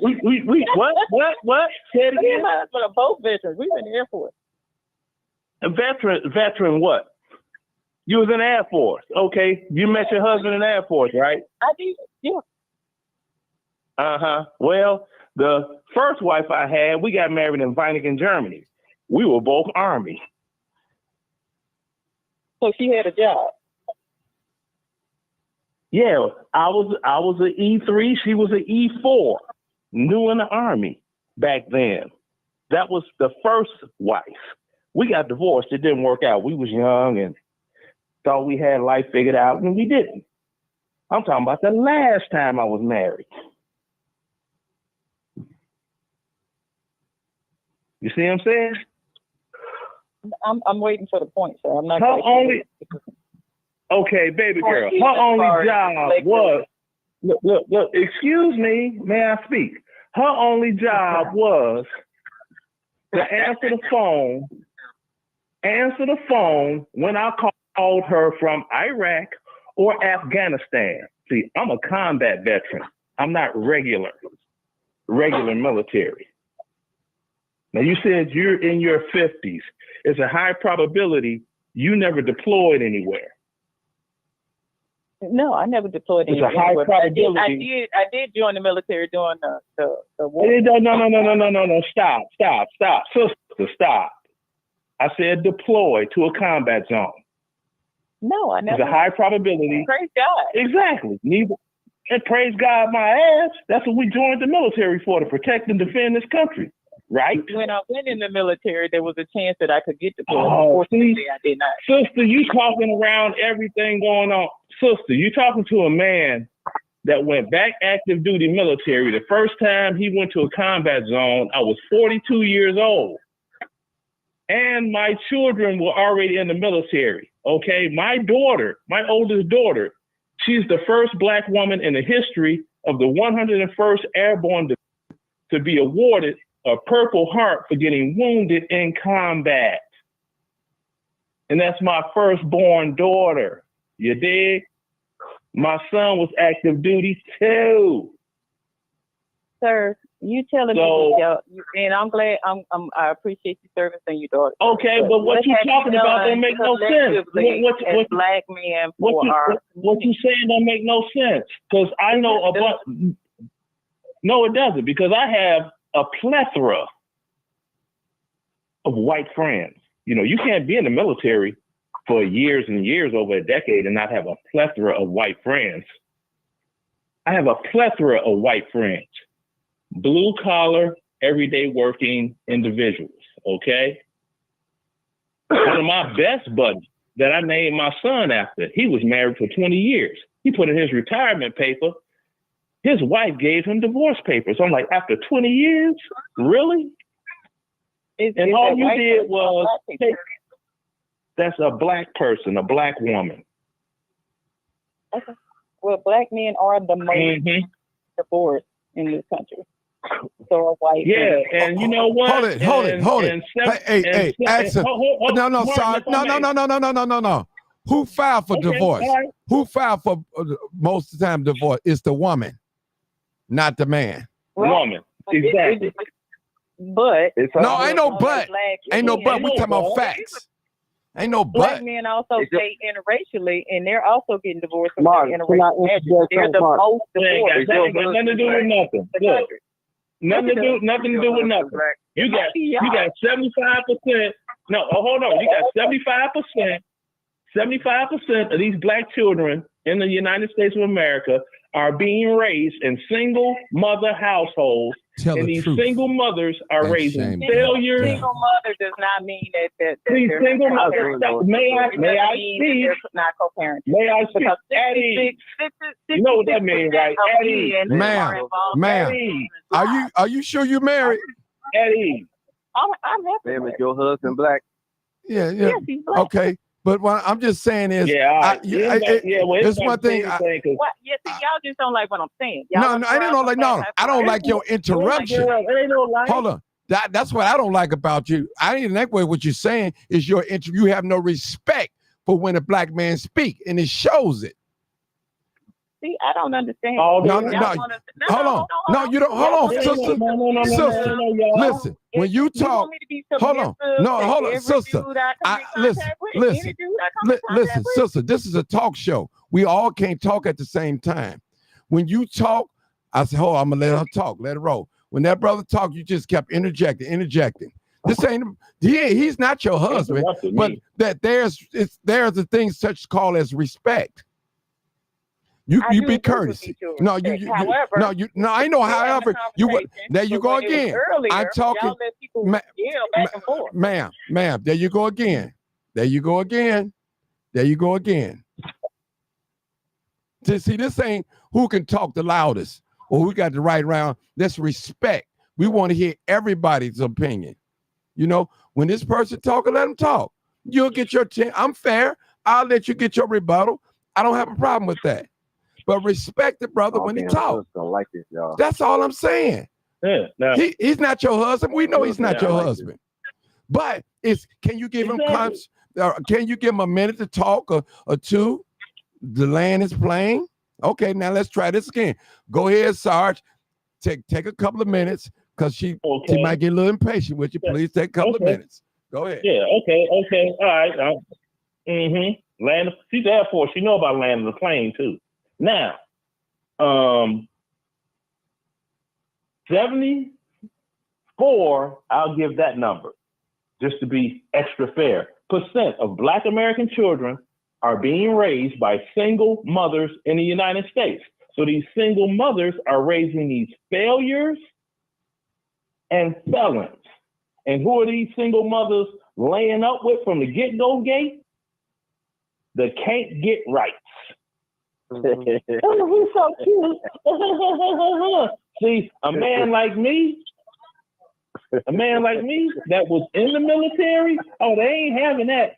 No, because there's too many rules and you got, baby girl, look, this got to stay like this and that, because I'm not going to have my chain of command. I'm not going to be standing on the carpet in my first sergeant's office trying to explain anything, okay? I'm in the military. You are my dependent. There are rules and guidelines because I'm responsible for you and your behavior. You ain't Jenny on the block, baby. This ain't Inglewood. This ain't the South Side of Chicago. Get your mind right. They couldn't conform, so you gotta go. You gotta go. That's it. Can't conform? I'll get the lawyer, and that's it. Then sit back, talk crazy about me, and I'm like, okay, but I'm the one sitting up in the nice little man cave house I done bought with the Mercedes-Benz in the garage, and my bills are getting paid straight from the VA. Landed plane. Combat veteran. I'm a landed. Combat veteran. Iraq, Afghanistan. Now, see, I could throw that up in your face saying that you was like paper soldier. You and your husband wasn't ish as a military people. But I didn't do that. There's no comparison between the two. Okay, I'm gonna land it. There's no comparison between the two. Either you are something or you're not something. And I was an age mechanic at Mitchell Airfield, 440th Airlift Wing. I was in the Air Force too. So don't think, oh, I was in the Air Force, I'm smart. He was in the Army. I was in the Air Force and the Army, baby. Now you talk. Okay, and you have children? Didn't I just say that my daughter is a Purple Heart veteran? I'm just double checking because you were talking about single mothers, but did you not co-parent? Yeah. Okay. Yeah, not co-parent. The single mother. That's no. Numbers. Single mother means you got a baby by a dirtbag that ain't paying child support or spending no time with the child. Then you're a single mother. Not always. No, some fathers die. Some fathers die. Really? Anyway. Okay, now hold on. May I ask one question? And it's going to be a quick one. If a woman has a child and her husband has passed away, is she a single mother or what? That you're using for your argument does not account for co-parenting. And it does not account for the 66% of black men. Because black men are winning their fatherhood right now when it comes to being fathers. They are doing 66% of them are involved in their children's lives. They're also more stepfathers than any other race. So when it comes to which race of men is being involved in their children's lives, the majority is the black man. And so y'all are winning at that, but y'all keep saying 72% or whatever the number is, but if 66% of y'all is involved in y'all children's lives, even though there's probably more single women because we're 2 million more black women in this country than black men, that means y'all are involved in y'all children's lives. And so, of course, the majority of the crime is committed by children from single parent households. However, black men live in our communities. And so you can't walk up in a white neighborhood and just go all buck wild and try to do something and nobody ain't going to challenge it. You can't walk in the Asian neighborhood and do it. Hispanic kids, they got gangs too, but there's an order to how they do stuff in their neighborhoods. In our neighborhoods, you can walk up in our neighborhoods and do anything. And that's why our black girls are being sex trafficked more than anybody else. And then when we report our girls gone, the police say, well, they probably ran away or they probably passed, and our black men don't even look for them. And also our young black boys deleting people more than anybody else. And so that's why that's your single is black men. But that's your single what? Never mind. Okay. But the highest prison population is black. I was going to say, what is the Sarge, let's hold it, man. Hold Okay. it. Let me let Bill. Come on, Bill. Okay. We got to land this plane, Bill. Come on. End it with him. Is he still there? Bill probably fell asleep. Yeah. Go ahead. No, I ain't fell. So I didn't fall asleep. Listening to the latter part, the young lady that was just talking, she answered her own question when she recognized the disparities that the average black man goes through. Anytime a woman feel free to say whatever or but, that's to justify her own feelings, and it goes for a man also.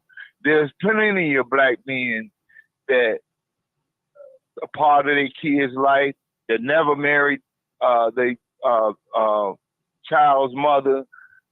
I see probably more black men that I know in they kids' life. I got three nephews. They got full custody of their kids. But comparing us to other races, they are raised a little different, where they have fathers in their homes, and that's the thing. I believe this show has been promoting since I've been coming on here. You know, you need that father in your life, but yet and still, every last one of us know or have a family member that has a female that use their kids as a pawn. You can't see him. You ain't got no money. Just because a man don't have no money or enough money, don't mean he can have a large input into that child's life. And it's just messed up. Martin had a show a while back, and you were saying that black men don't give strong black women the support that other nationalities give, and he brought up the fact, just with these migrants, these illegal, I ain't gonna say migrants, illegal immigrants. These women have came, no matter if they walked, took a bus, came to a whole nother country and slept on the floor with their men. Most of the black women I know are not gonna go that far. Tell the truth. You can lose your job, and in a matter of 6 months, it's a major issue and a situation going on with that kid that didn't ask to be born. And that's just the way it is with our people, you know. That's just the way it is. Strong black women right now are raising, just like Star said, felons and deadbeat.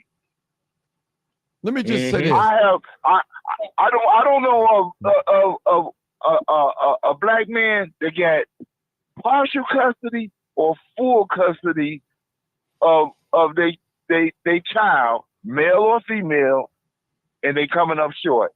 Usually they be on the right track. Let me say this, Bill, real quick.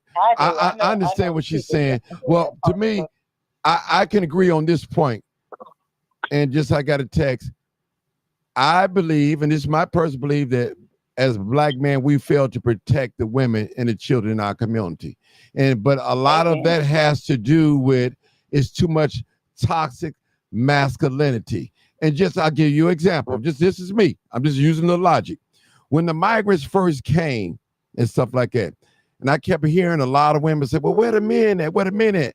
Listen, men are like this. Don't call us on us when you want some protection or when you feel like you want to lay down. And that's on it. Then after that, you don't need us. See, man, we pick up on things like that. This has got another caller. We pick up on things like that. So I understand we're not protecting the woman the way we're supposed to protect them. But the woman is not following the man like the way she's supposed to follow him. And she only follow, listen, you got some women, only black men that they're respecting is the one that got that bag. If that man ain't got that bag, she ain't respecting him. She's not respecting him. She's just not respecting him. Period. I've seen it. I've seen it over and over. If he ain't got that bag, Sarge, most women are not respecting that man. I've seen it over and over. I know. And Martin, if I can tell you quickly, predominantly black and Hispanic area. And I can go to at least 4 grocery stores within 5 minutes, Hispanic grocery stores within near my home. And of course there's the white grocery stores as well. But I stay in a predominantly black and Hispanic area. And so of course Hispanic women are more feminine to their men because they have things like that to shield them from racism and other things. They have their own jobs. They have their own construction tools. They have their own restaurants. They have their own banks. Same with Asian. No, I don't know about no Hispanic got their own bank now, sister. I don't know about that now. I don't know about that one. I might be wrong on that. They have their own things. They have their own church. Everything like that. They got their own bank. No. And so what I have to do if I want to do black business, I have to hold on. No, let me just say something, ma'am. I'm not talking about a Spanish-speaking bank. No. They don't listen. Trust me. If you want to be technical, there's only one community here in the city. Hold it, ma'am. Hold it. If you want to be technical, listen. Only one community in the city of Chicago is the white community because they own their own schools, they banks, they stores, they own everything. That's really a true community. Now, if you don't own all these things, you're not really a community.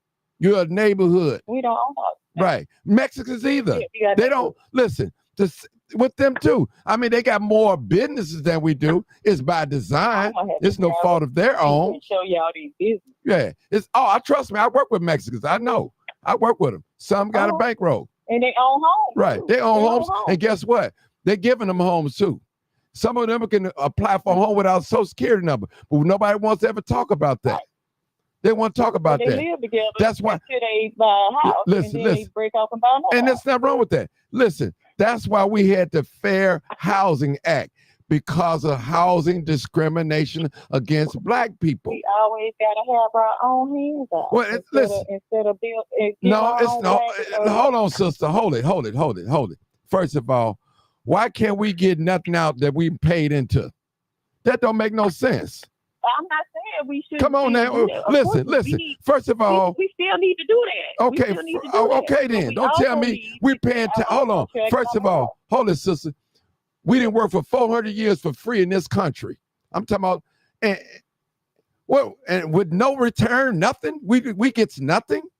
Then they tell them we bagging us. The way we could get something faster is if we had socioeconomic wealth, and then we could get tax money. Well, we could pay for lobbyists to lobby towards our and that is correct. That is correct. But guess what? When the black woman is not working with the black man, this is what we get. What we getting right now tonight. Exactly. See, what happens is. Notice I said the black woman. Y'all are in positions to lead. Listen. Most women only love on conditions. They ain't gonna love nobody just because. On conditions. If we making the same amount of money and we work the same full-time job. Hold it.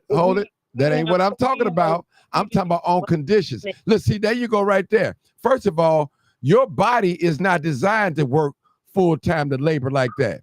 It was the man supposed to go out there and be the provider. You guys are the nurturers. Okay, I'm just saying. Hold on.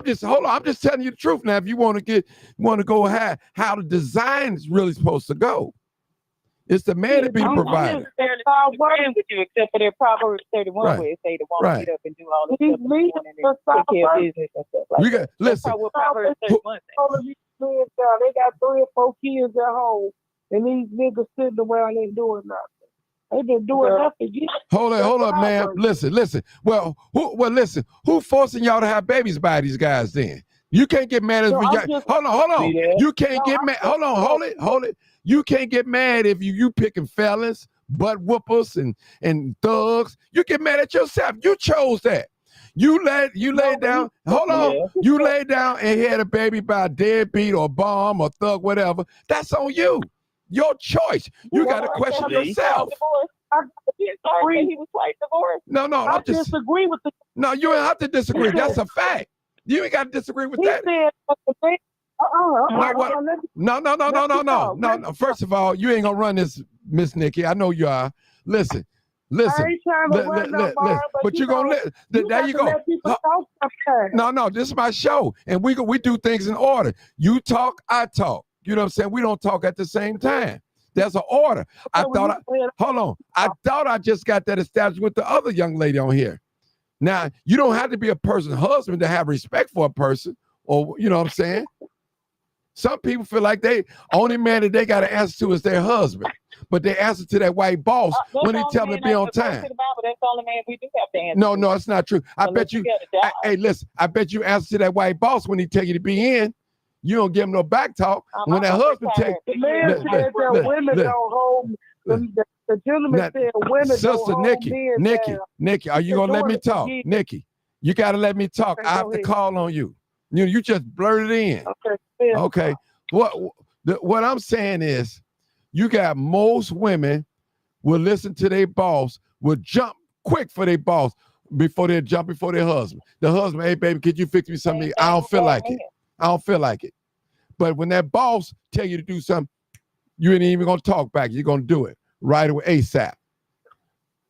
And so this is what. Martin, can I give you a caveat? Sarge, you cut me off. Listen, bro. I'm trying to go home. I was just asking.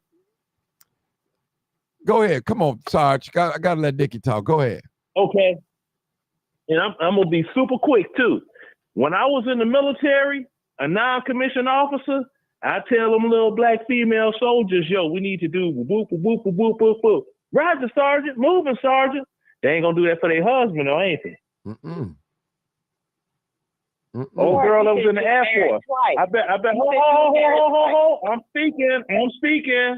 speaking. Now, the one that said she was in the Air Force, I bet she, yes, Sergeant. And kept it moving, unless she was on the opposite side. If she was on the opposite side, yes, sir. And kept it moving. So all of this, well, you've been married 2 times. And you know what? I could doggone send Martin the divorce papers. I divorced them. I paid for the lawyers. Because I'm like this here. I ain't going to take no lip off no woman. Vet our men better. And I'm saying, why ain't no vet no man better. I'm talking about me. I don't give a damn about that. I don't give a damn about that. I'm like this. Say if we were married and you got to run in your mouth like you doing it tonight, I'd be like, all right, baby, you need to start packing up. I'm finna lawyer up and you need to start packing up. Yeah, because black men, you gotta go. they only want to dominate Okay, black women. I gotta let Nikki talk, y'all. They don't dominate black women. It's women like you that ran me to the arms of white women. It's women like you that ran me to the arms of black women. I mean, white women rather. They talk about white women. No. What y'all say? Okay. No. What y'all say? No, what y'all say? White women stealing all y'all good men. So the white women ain't the white women. See, you can't stop talking. Anybody else? See. Then we go over this game. You know what? How we gonna? God gave us 2 ears and 1 mouth. What you using the most of? Well, God gave us 2 ears and 1 mouth. But I don't understand why. Because we can have a mutually respectful conversation, but you keep trying to tell me I need to get over the man talking. And I know I'm not the dumbest person. I didn't say that. Listen, no, hold on. First of all, I'm just saying it's respect, sister. It's respect. One person talk and one person be quiet. My husband ain't right. Okay, what I mean. First of all, if he'd have called you a bum or whatever, let him talk. Then I give you a chance to rebuttal. Period. I'm not gonna just let you lead a platform naked. I'm fair on here. But now we're gonna go to Nikki. Come on, Nikki. I haven't insulted anybody. No, what I'm just saying, regardless. What I'm just saying, even if I asked him not to go there, but you had the right And I gave you a right to defend yourself. I wouldn't have said nothing because you are a human being and we try to respect on this platform. That's all I'm asking. Listen, that's all I'm asking.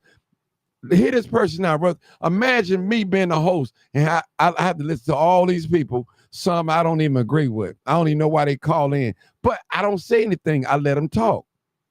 You know, I let them talk because guess what? You know, okay. Come on, Nikki. Come on, Nikki. I got to keep. Come on. So You I can know get what? out of here. I definitely, hey Martin, I definitely got to say something to the gentleman just got through speaking.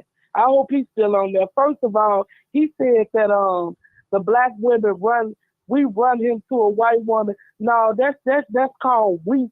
The reason why you over there with that white woman because she lets you do anything, and you know black women not going.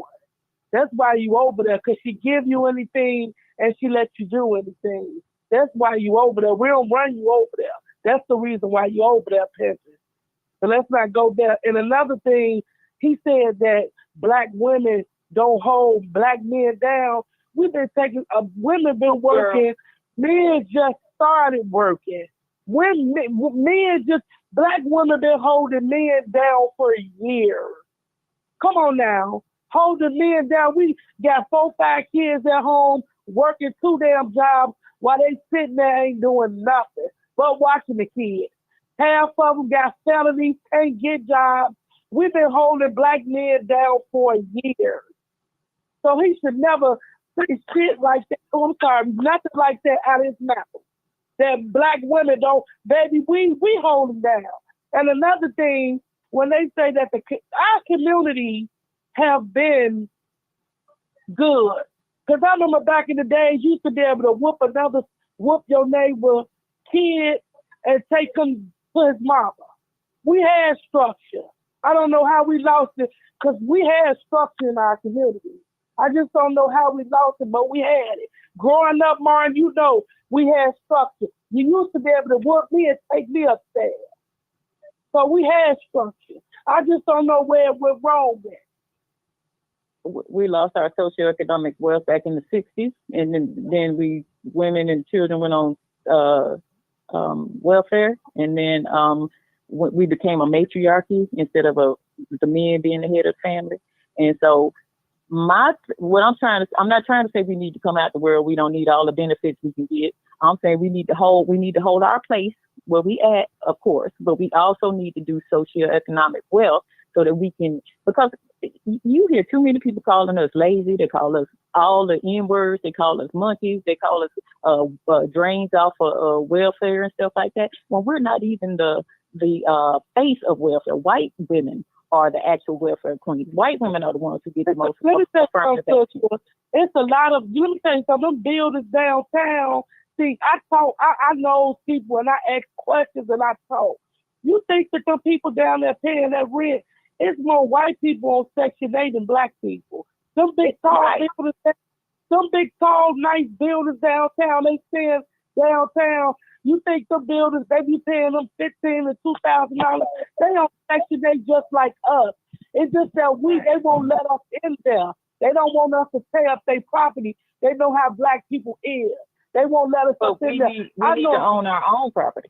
And that's because they keep showing. Martin, let me know when I can rebuttal. Okay, man. Black women are the most evicted. Okay, own so the reason we're the most evicted is because we don't have black people who own apartment buildings, and a lot of us don't lease our own houses out. We don't lease houses out to other people and stuff like that. So that's why. Section 8, the thing is, Section 8 is supposed to be a stepping stone. That's one thing about us black people. When we get government assistance, we just get comfortable. We don't know how to get it straight and move on. We live on it for the rest of our life. That's why a lot of us not, doing good for ourselves, because we living off the government. Okay, Nikki, let me ask you a question real quick. I'm asking any one of you, especially a young lady. Why put a stipulation on Section 8 when they don't put one on there? How long you can have it? That's one thing I know about black people. We always put a stipulation on Section 8, and when they don't put one on it, they don't say, okay, you can only be on here for 10 years. You know what I'm saying? Why we do that? I'm just saying. But do you know? Hold on. But do you guys know that Section 8 have a program? If you can save $5,000, they can help you buy a house. Did you guys know that? I'm just saying. Do you? But I'm just saying. What I'm saying is, why put a stipulation on something when you read the thing, it doesn't put no stipulations on it. Everybody desire. Hold on. First of all, stipulation. People say, well, we should be on it for a little while, 5 years. Now you've been on it all your life, regardless. If we've been on it all, some people need it all their life. Well, can I say something? Come on, Section 8 is your business. You know, listen, somebody that's not working. Hold on. Somebody's regardless. I mean, if you listen, hold on. Hold on. If you listen, it's just like grants. You get grants from the government. If the government give you grant money, they got stipulations on it. The same way with food stamps, same way with Section 8.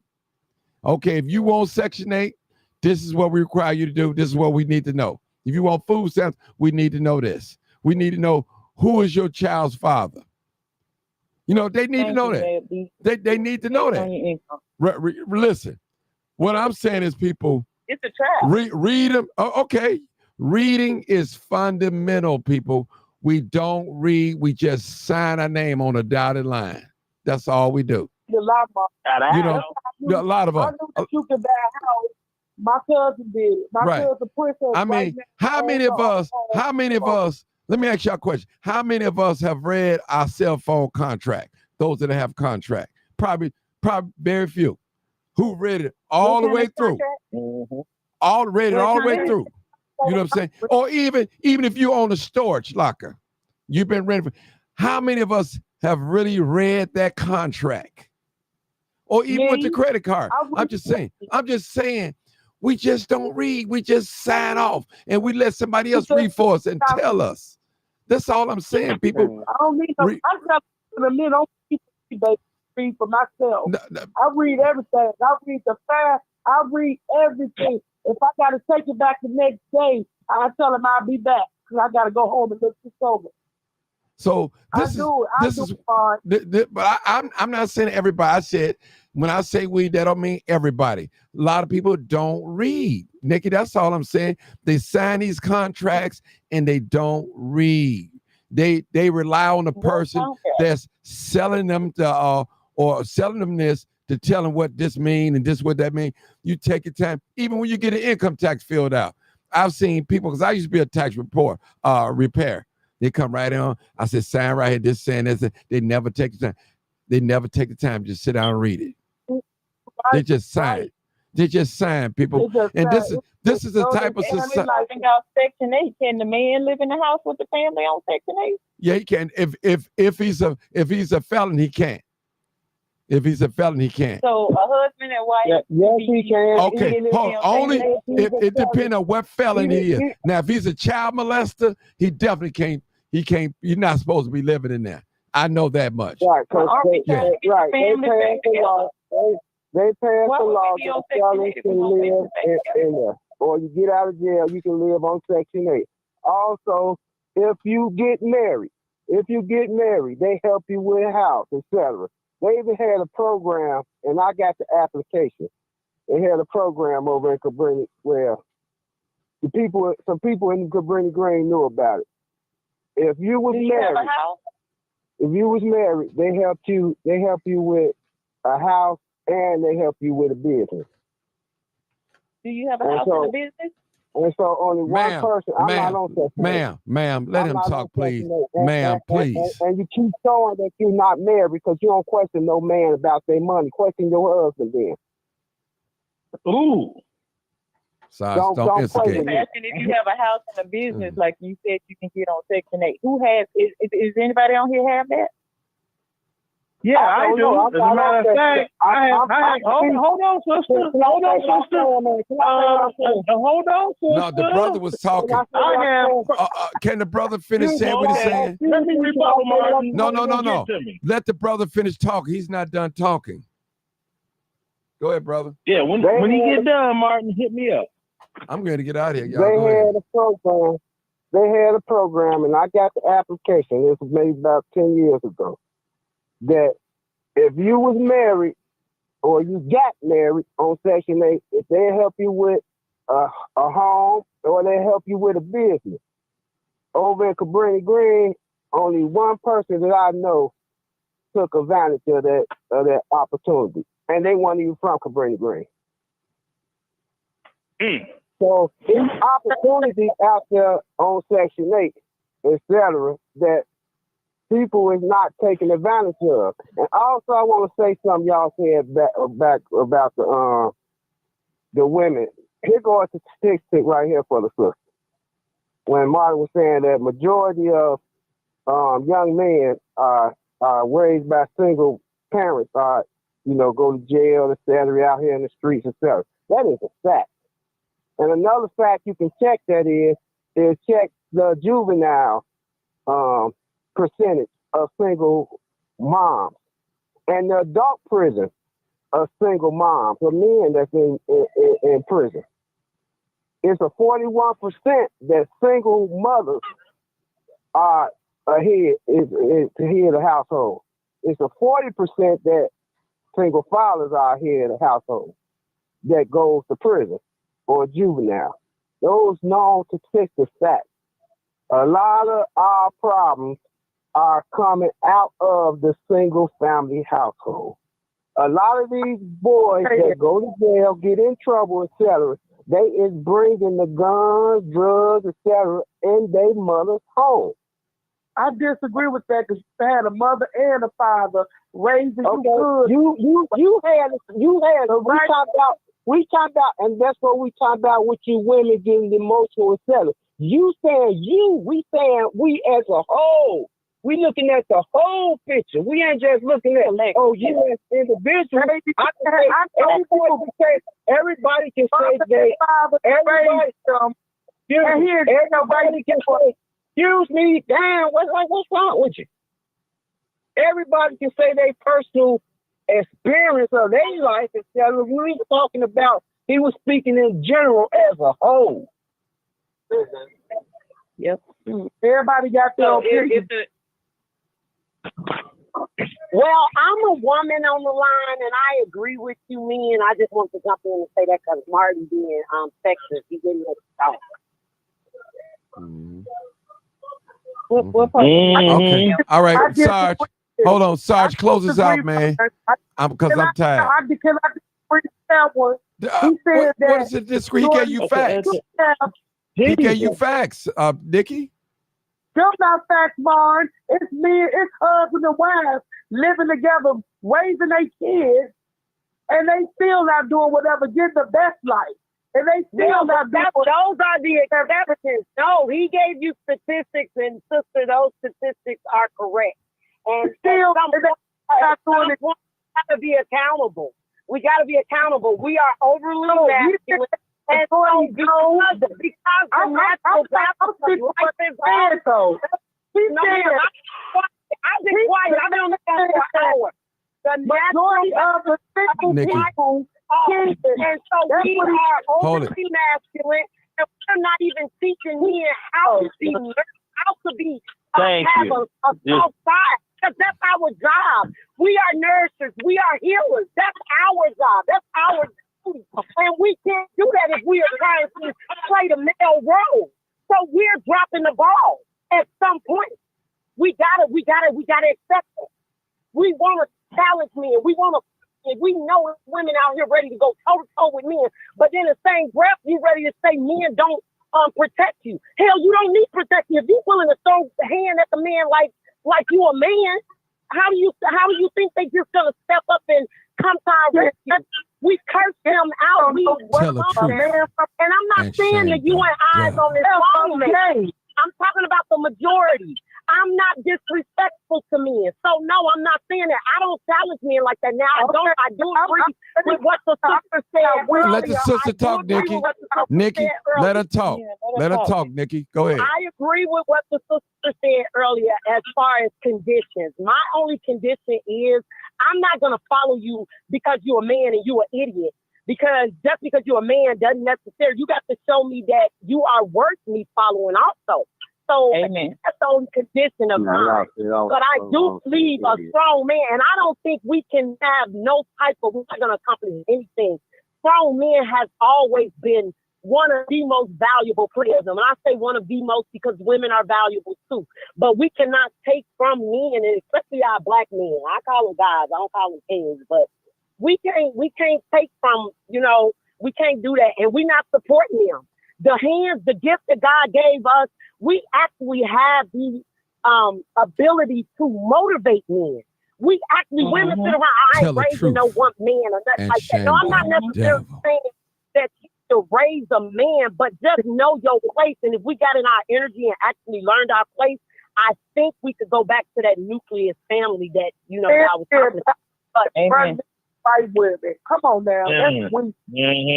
Now, Martin. Okay, Sarge. All right, let me just say something right before you go, Chuck. Listen, y'all, I'm trying to get off here, okay? I've been on here 3 hours and 39 minutes so far, so I understand we didn't flip this conversation.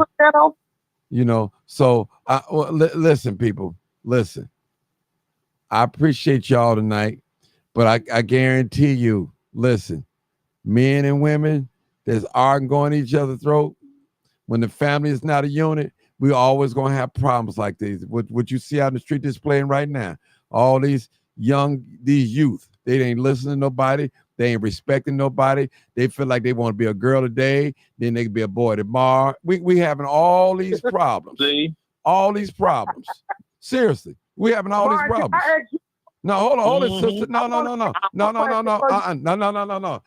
Listen. These are the problems that we have. I'm using we plural now. We having with our young people.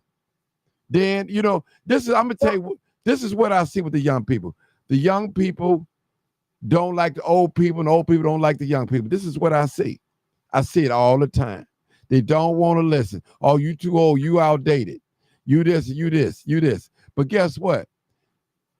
Nobody could get us out of this rut that we in right now, not the young or the old. Now, if we come together, we might do it together. Now, the scripture said he called the old because they wise for counsel. And he called the young because they ready for war. So listen, people, everybody got their role to play in this world. The man cannot be the woman, and the woman cannot be the man.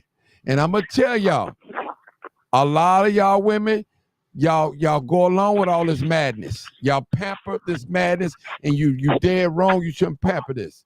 Like I tell anybody, when it comes to raising some of our children, we cannot choose for whatever our children like. If they like the same sex, okay, we can't do nothing about that. But you can't practice that in our house as being parents. Now, you might like a boy and you're a boy. You can't practice that in the house. Now, we're going to love you. We ain't going to cash you out. We ain't going to call you all types of names. But young man, you're not going to put on a dress in my house. You're going to wear pants. That's what you're going to do. Pants. No, you're not going to get your eyebrows arched, none of those things. You're going to be a young man. That's what you're going to be. Now, when you get grown and out of my house, I might not agree with your lifestyle. I'm going to still love you, but you cannot perform that craft in my house. And that's how all the parents we should be. Literally ask y'all to lead as a collective. Right. But what I'm just saying, I've been doing it for a while. But let me asking y'all to lead as a collective. But let me just say, how many children do you have, ma'am? I don't have any. You don't have none. Okay. So the reason why I asked you that, the reason why I asked you was because any women out there and any men that's complaining about the opposite sex, are you raising your sons and daughters for what you want in a man or want in a woman? Period. And we got to ask ourselves that question. Are you raising your children? Yes, I am. Yes, I am. Hold it. First of all, hold on. Regardless of your son, that's his choice. He got it right. That's his choice. And let me tell you something too. Listen. You say, Martin. I just need to say this to you because I've been trying to say this to you for a long time, and I never got a chance to say it to you. You say, it's a bad sin, right? What's the difference in a sin? A sin is a sin, right? Okay. And it's no type of No, that's not true, Nikki. That's not true. That's not true. Because if you obey God, you obey God. So Nikki, that's not all sins are not the same, Nikki. That's not true. Hold on, Nikki. Hold on. First of all, because you don't see it and don't understand it, that don't make you right with it. Okay, you got to remember that, Nikki. Listen, but you still obeying God, though, Mars. At the end of the day, Nikki, you still obeying. If you still got to talk. Nikki, listen. There's a such thing as hold on. There's such thing as what you call right, and there's a such thing as what you call wrong. Okay, you can't mix the two. You either this or you either that. Just plain and simple. You know, just plain and simple. Did you have kids? Did you have kids before you was married? No, I had one kid before I was married. I had one. Of course. So Nikki, I never said I didn't sin. I'm born in sin. We all are born in sin. Okay, so we all got to go to the man and ask for forgiveness. So I don't see a difference. What you mean you don't see a difference? I don't see a difference. No. We don't all have to go to. Hold on. First of all, Nikki, you don't understand the plan of salvation. That's a whole nother. You need to read the Bible. You really need to read the Bible so you can understand about the spiritual man. We all listen. I'll say this to you out of respect. This is what I'm gonna say to you. As I've been knowing you before you was born, really. Know your parents, know all of your people. Nikki, you can't justify wrong. Listen, Nikki, I'm going to tell you like it. You can't live a lie. And you know I sold dope as a dope dealer and die as a person that's not selling drugs. You can't live a life of a drunkard and die sober. You just, how you live in this world, Nikki, is how you're going to die. You can't, just period. You can't live a life of a sinner and die righteous. So that go for me, you, and everybody that's on this live.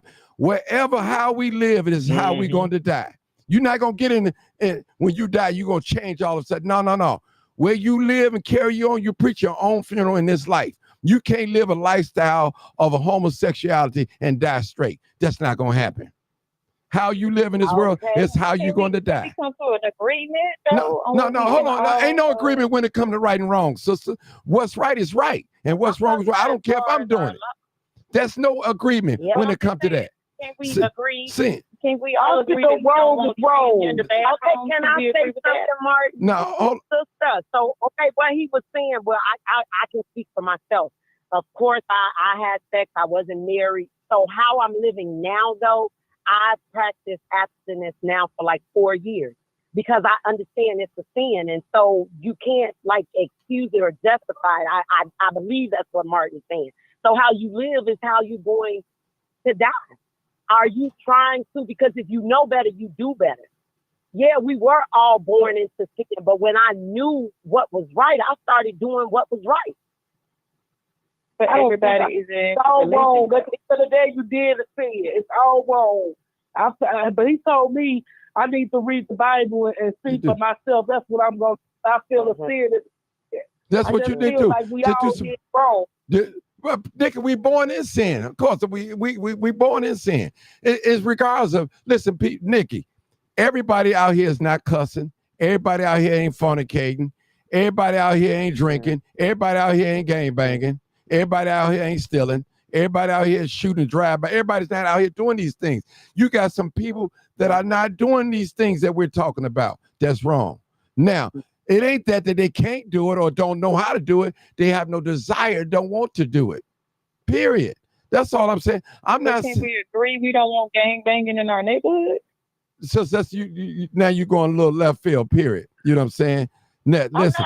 Not really, first of all, I was a gang banger, and I don't consider myself as a bad person. I ain't never killed nobody. You know what I'm saying? So listen. So y'all had a nice game. Right. Well, I'm just telling you. So you can't. Some people are born into this until they know better. If you live on a certain side of the street, they're gonna label you as being this, like the O Block. Anybody living O Block, they consider them as being a black disciple, and that may not be the case. You might have some people that we don't want gangs in our neighborhood. No, listen. Going forward, can we agree on that? No, I'm not gonna say what we don't want, because when some gangs, listen, let me just tell you this. I'm happy to see a gang back when I see him in the street, because especially if I know him, because if his boy want to do something to me, he might stop him. You know, that been cases. That might be case. You said my sin is worse than your sin. That's let me ask you that question. No, I didn't say that, Nikki. Nikki, Nikki, you need to go read. Listen, there, read the word abomination. Some things are abomination. They stink. They're nasty. It's nasty. If the man lay with an animal, that's bestiality. That's abomination. That's forbidden. That's a low down, dirty sin, Nikki. That's what I'm trying to tell you. That's low down. God hates all things. Yeah. I still don't see it as a sin. I really just don't think it's no different. It is. Still got the answer. Listen. You got to answer for all sins, Nikki. Listen, let me tell you. I'm gonna explain something to you. I want you to look at this like this. God is so just. If you committing a sin and you have no knowledge of it, God can't even hold you against that. He can't hold that sin against you. But once you come into knowledge of that sin, now you are being held responsible for that sin. Now, if you didn't know the knowledge of being in a gang, right? Is that not a sin? Sister, I'm not talking to you. I'm talking to Nikki. I'm just talking spiritual, okay? There you go again. You are very, very out of order, sister. I don't know what's your problem. I thought we had this clear. I'm serious. Are you laughing? You talking about sin? Yeah, I'm talking about you. No, I'm talking. No. I'm talking about you. I'm asking you. I thought we had a discussion for you for these outbursts. I'm happy to see gang members, but I don't like gay people. I didn't say I didn't. Hold on. First of all, hold on. I'm finna check you right now. First of all, we all got gay people in our life. I never said that you should hate your gay son or gay. I said you're going to love them, but don't let them practice their craft in your house and support them. I said that. You ain't never heard me saying don't like no gay people. So don't put that in my mouth, and you need to start listening. But if you listen to yourself, it's like you go hard on them like of course. Like they did the worst thing. Okay, of course. Like they did this, I go hard on anybody. So what's wrong with that? Hold on. Let me say. You just feel like they just don't go to hell. That's how you put it. Well, listen. What you think? Hold on. What you know about the story of Solomon and Gomorrah? I don't know about it. Okay, well, read up on it. Not only gay people, fornicators, adultery, not only just gay people. No, I'm just saying, read the story about Solomon and Gomorrah, Nikki. Since you say you like to read it. You can Google it and read the story. Familiarize yourself with the scriptures. Then you can understand it, Nikki. That's what I'm saying. You have to see. The thing is, you're basing things on your feelings. You know, we all have feelings. There's nothing wrong with that. I just feel like when I but Nikki, because Nikki, what is the difference? Nikki, you need to read. You need to read. You can understand it. If there was sister, I'm done with you, sister. You said no, there's nothing we can agree on. No, I'm done with you, sister, because you out of order with me. Okay. I'm done with you. Okay, good night. Thank you. I'm sure gonna read about it. Read. That's all you got to do is, Nikki. Read. That's all you have to do. Read, Nikki. That's all I'm saying. You read. That's all. Read. You know, read. That's it. Don't listen. Don't listen to what I got to say. Don't listen to what I got. Just read what the book is. Baby girl, I've been knowing Mars since I was a little girl, and Mars. I remember your mama's pregnant. Never served me wrong, though. Yeah. Okay. I ain't never served me wrong, but I'm gonna go cheat on. That's what you need. I just challenge you. That's all. Come on, Sarge, close. This is the last comment. I got to go, man. Go ahead, man. I got to go. I don't want him. Cut my lights off. Yeah, for the one that was talking about for the one talking about businesses, it's like, yeah, I got First in the House Publishing. I have published and gotten books published by Black authors that couldn't figure out which way they need to go. And I didn't charge them a thing. They're on Amazon right now. Okay. All right. Got my own publishing company. Okay. Now, as a old girl talking about the white woman thing, and that make a man weak, What, a man got to be strong enough to fight with a black woman every damn day because she don't want to listen? You said that a white woman, that we make you go mess with a white woman. Now, we don't make you do nothing. Exactly. Now, Nikki, hold on, Nikki. Now, Nikki, it's supposed to be my turn. Who in their right mind want to deal with a woman that's going to be having aggravating conversation with them when they could deal with a woman that first she's been raised